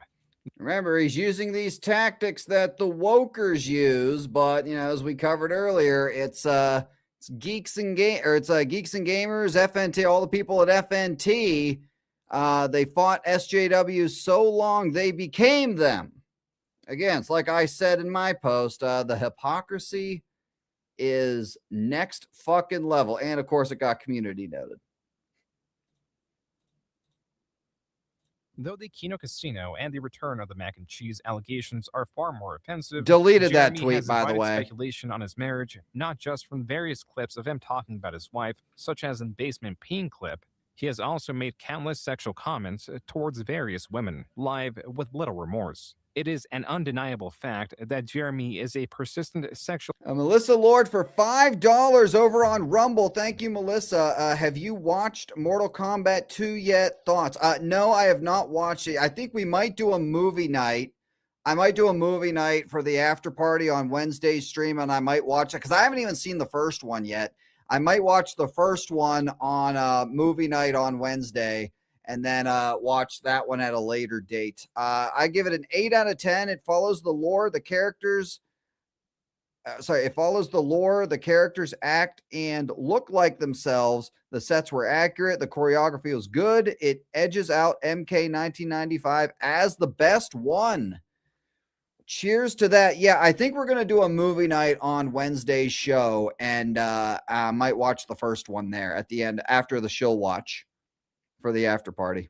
Harasser who thank you for the $5, Melissa. Cheers to you. Interest in other thanks women. for getting me And those it is bootlegs. also possible that Jeremy, in continuing to post images of his wife, is inviting even more harassment. No the shit. internet sees him as the target, and the more he discusses the harassment those close to him are receiving without evidence, the more it appears he is using them as a shield, which makes those against him even more aggressive. Even the comments on this post are asking for receipts or any Later, evidence, hard hat such as a Ring reptiles. doorbell recording. This tweet also expresses some of these grievances. Quote, "Stop looking at it, sharing, and commenting about the photo of my wife that I, the quartering, posted publicly on an account with 2 million subscribers. She's a private person who is terrified over harassment of what I post online. I just want you to leave my wife alone." Unquote. Considering how he has been alleging that unwanted attention has brought on terrible harassment to those close to him. Now, even Bering, Jeremy's friend and co-host of the Incredible Salt Mine, made a video on him, asking Jeremy to quit drinking, while also emphasizing how his threats towards the casino were indefensible. And now Mudahar, a creator with 3.8 million subscribers, made a video on Jeremy, exposing him to a wider audience. And then what happened yesterday happened with FNT. Covering things like his YouTube shorts. Ridicule of which had in a I very wish he short would time show the span, oranges. evolved to where several creators were tagging their intros, leading up to Jeremy's intro of his own short. In today's totally transformative content, there's a whole lot of people that are wondering what the heck these oranges are for. Oh, here we go. We're getting the oranges. Whole lot of people that are wondering what the heck these oranges are for. Let me know in the comments. So there's a reacception happening around a fat guy who steals people's content. Tell me what you think in the comments. Guys, this is crazy. I just saw this video about these oranges, and I'm still trying to figure out what they're for. The quartering's been busted for stealing shorts. This guy literally steals other people's videos, adds an intro to it, and then uploads it as his own. What do you think of that? But what are the oranges for? Well, I bet it tasted good. Let me know what you think. What are the oranges There it for? is. Yes, I did see that. Okay, so there's the orange. For those of you who don't know about the oranges, this is it. It's a short of some chick just flopping some meat on some oranges. And then quartering just says, oh, what are the oranges for? What do you think about it? So, and reminder, once again, I know this is, I've done this a lot tonight. Get your Mr. Grizzy oranges at supermarkets near you. But what are the oranges for? Well, I bet it tasted good. Let me know what you think. What are the oranges for? Presumably, their acidity is meant to tenderize the meat. The point is, Jeremy will not answer this question because it is an inane comment that hardly does anything to transform the video. No But it provided shit. Jeremy's detractor base with yet another quotable line. This is why orange emojis or the mention of oranges can be seen spread across Jeremy's content. H3H3 was one of the creators jumping on this The recent shorts oranges. trend. It took 3.5 hours into the documentary, but we got to the oranges, you guys. How Should I drunk play do the you song? have to be to do this? Check this out. Should I play the song again? Here's a MILF. And we got, oh boy, we got a thick girl right there, boys. Rawr. Boy, here's another one. If I did see a girl in a chainmail bikini, you know we would have What the got her on fuck? camera. This is in Bristol, Wisconsin. Ooh, her cup overflows. She's a little bit old, but she overflows. MILF, yeah. She's keeping Oh it my tight. god. You know she DTF. She got kids. The clip H3 sourced was once sourced from a recently uncovered live stream of Jeremy at a Renaissance fair. And that Well, I'll play the song for the outro. I'll play the song for the outro. clip was only the tip of the iceberg. User Reardon Steele uploaded several choice clips on the QB Farms. I know. I'm gonna put some babies in some bellies here, huh? What the fuck? Like, hey, baby. There's a couple hundred people watching right You now. walking along with his wife? You want me to put a baby in your belly? Can you point me to the brothel? I would never know where such a thing is, my lord. I'm afraid. Even his wife, he doesn't even care. It's fucked up. It's probably not normal. It's not normal. But I crave companionship of. What? You're He didn't put the Brittany Venti. If he did, we missed it, but we skimmed over it. But yeah, the thing he said about Brittany putting a baby in Brittany Venti. You crave companionship. Listen to what he says. But I crave companionship of Oh, my anonymous Lord. people online. I feel like so often I just leave it all behind and go get like a 2-bedroom apartment. Really He wants to leave it all behind. It's not sad. Don't be sad. It's not sad. It is really sad. It's one of the saddest clips I've ever seen. The casino would go on to show many more comments Jeremy has made expressing his interest in other women. Oh, here we Among go. the videos showcased was Luther Morgan's second video covering Jeremy, provoked by the takedown of his first video. The second one goes into even more depth, not only on the mysteriousness behind Jeremy's undeclared roasters, but also the various infractions involving the coffee's packaging. I wasted 40 of my own dollars to get coffee brand coffee. Luther Morgan, in his video, explained how Jeremy, with his coffee brand coffee, is breaking Amazon's rules, faffing content that the trademark for coffee brand coffee was abandoned. And with that, the last of Jeremy's hope to escape his endless grind narrows, just as was with the Publica, Exclusively Games, Game Finder, RCNightmare.com, and many more Game Grinder failed or failing projects. Jeremy, in the past 2 decades, has left a trail of failure, as failure is an unceasing force that leads him. Such is the fate of a man with no talent, no principles, and no ambition. The only driving force Jeremy has is to earn money, and the reason he earns it is to quell his anxiety. But the more he suppresses it in this manner, the stronger it becomes, and the stronger it becomes, the more reliant he is on it. And finally, the house of cards have come crashing down, and Jeremy has a significant toll to pay. Years of escaping his issues with the growth of his channel and the money earned through his grift are no longer areas he can escape into. His new strategy of uploading an absurd amount of YouTube Shorts is an expected, desperate strategy taking low effort, meaningless content to its maximum. As the only variable that's the case for like all these people that do shorts, by the Jeremy way. can control to grow his channel is content frequency. This is his channel's swan song. At the end of it, he faces not only a growing list of eager enemies and a tattered reputation, but also a deep lack of personal connection and everything else he has been avoiding. It is ironic that a man that has built a career in sowing division, in spreading misinformation, and in eroding trust has unified so many, even if only as opposition against him. Really, it really indeed is. And the guy is taking everyone close to him down with him. Like the guy is the definition of toxic. It really he's a sinking ship and dragging everybody down with him. All right, you guys, that was the documentary. We actually did it, you guys. Holy shit. 3.5 hours into the stream, man. Is there I don't see is there anybody to raid?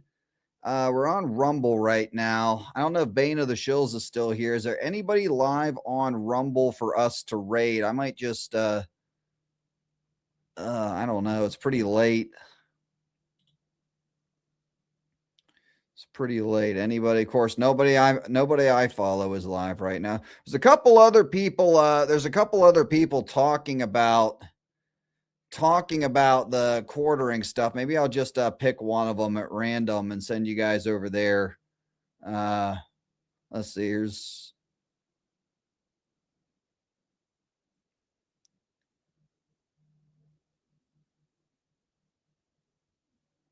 okay. There's some chick cover. I'll send you to this. Let's see. Let me pull her. Let me put this up again.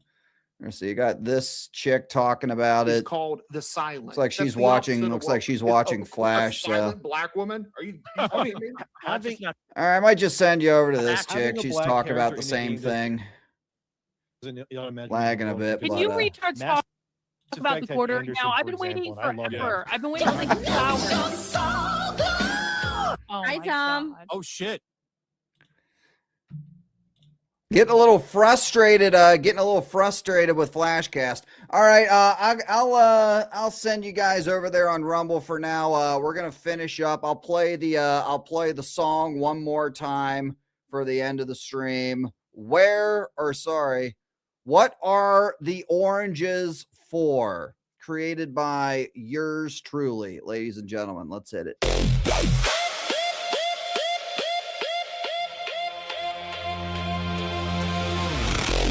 What are the oranges for? What are the oranges for? What are the oranges for? What are the oranges for?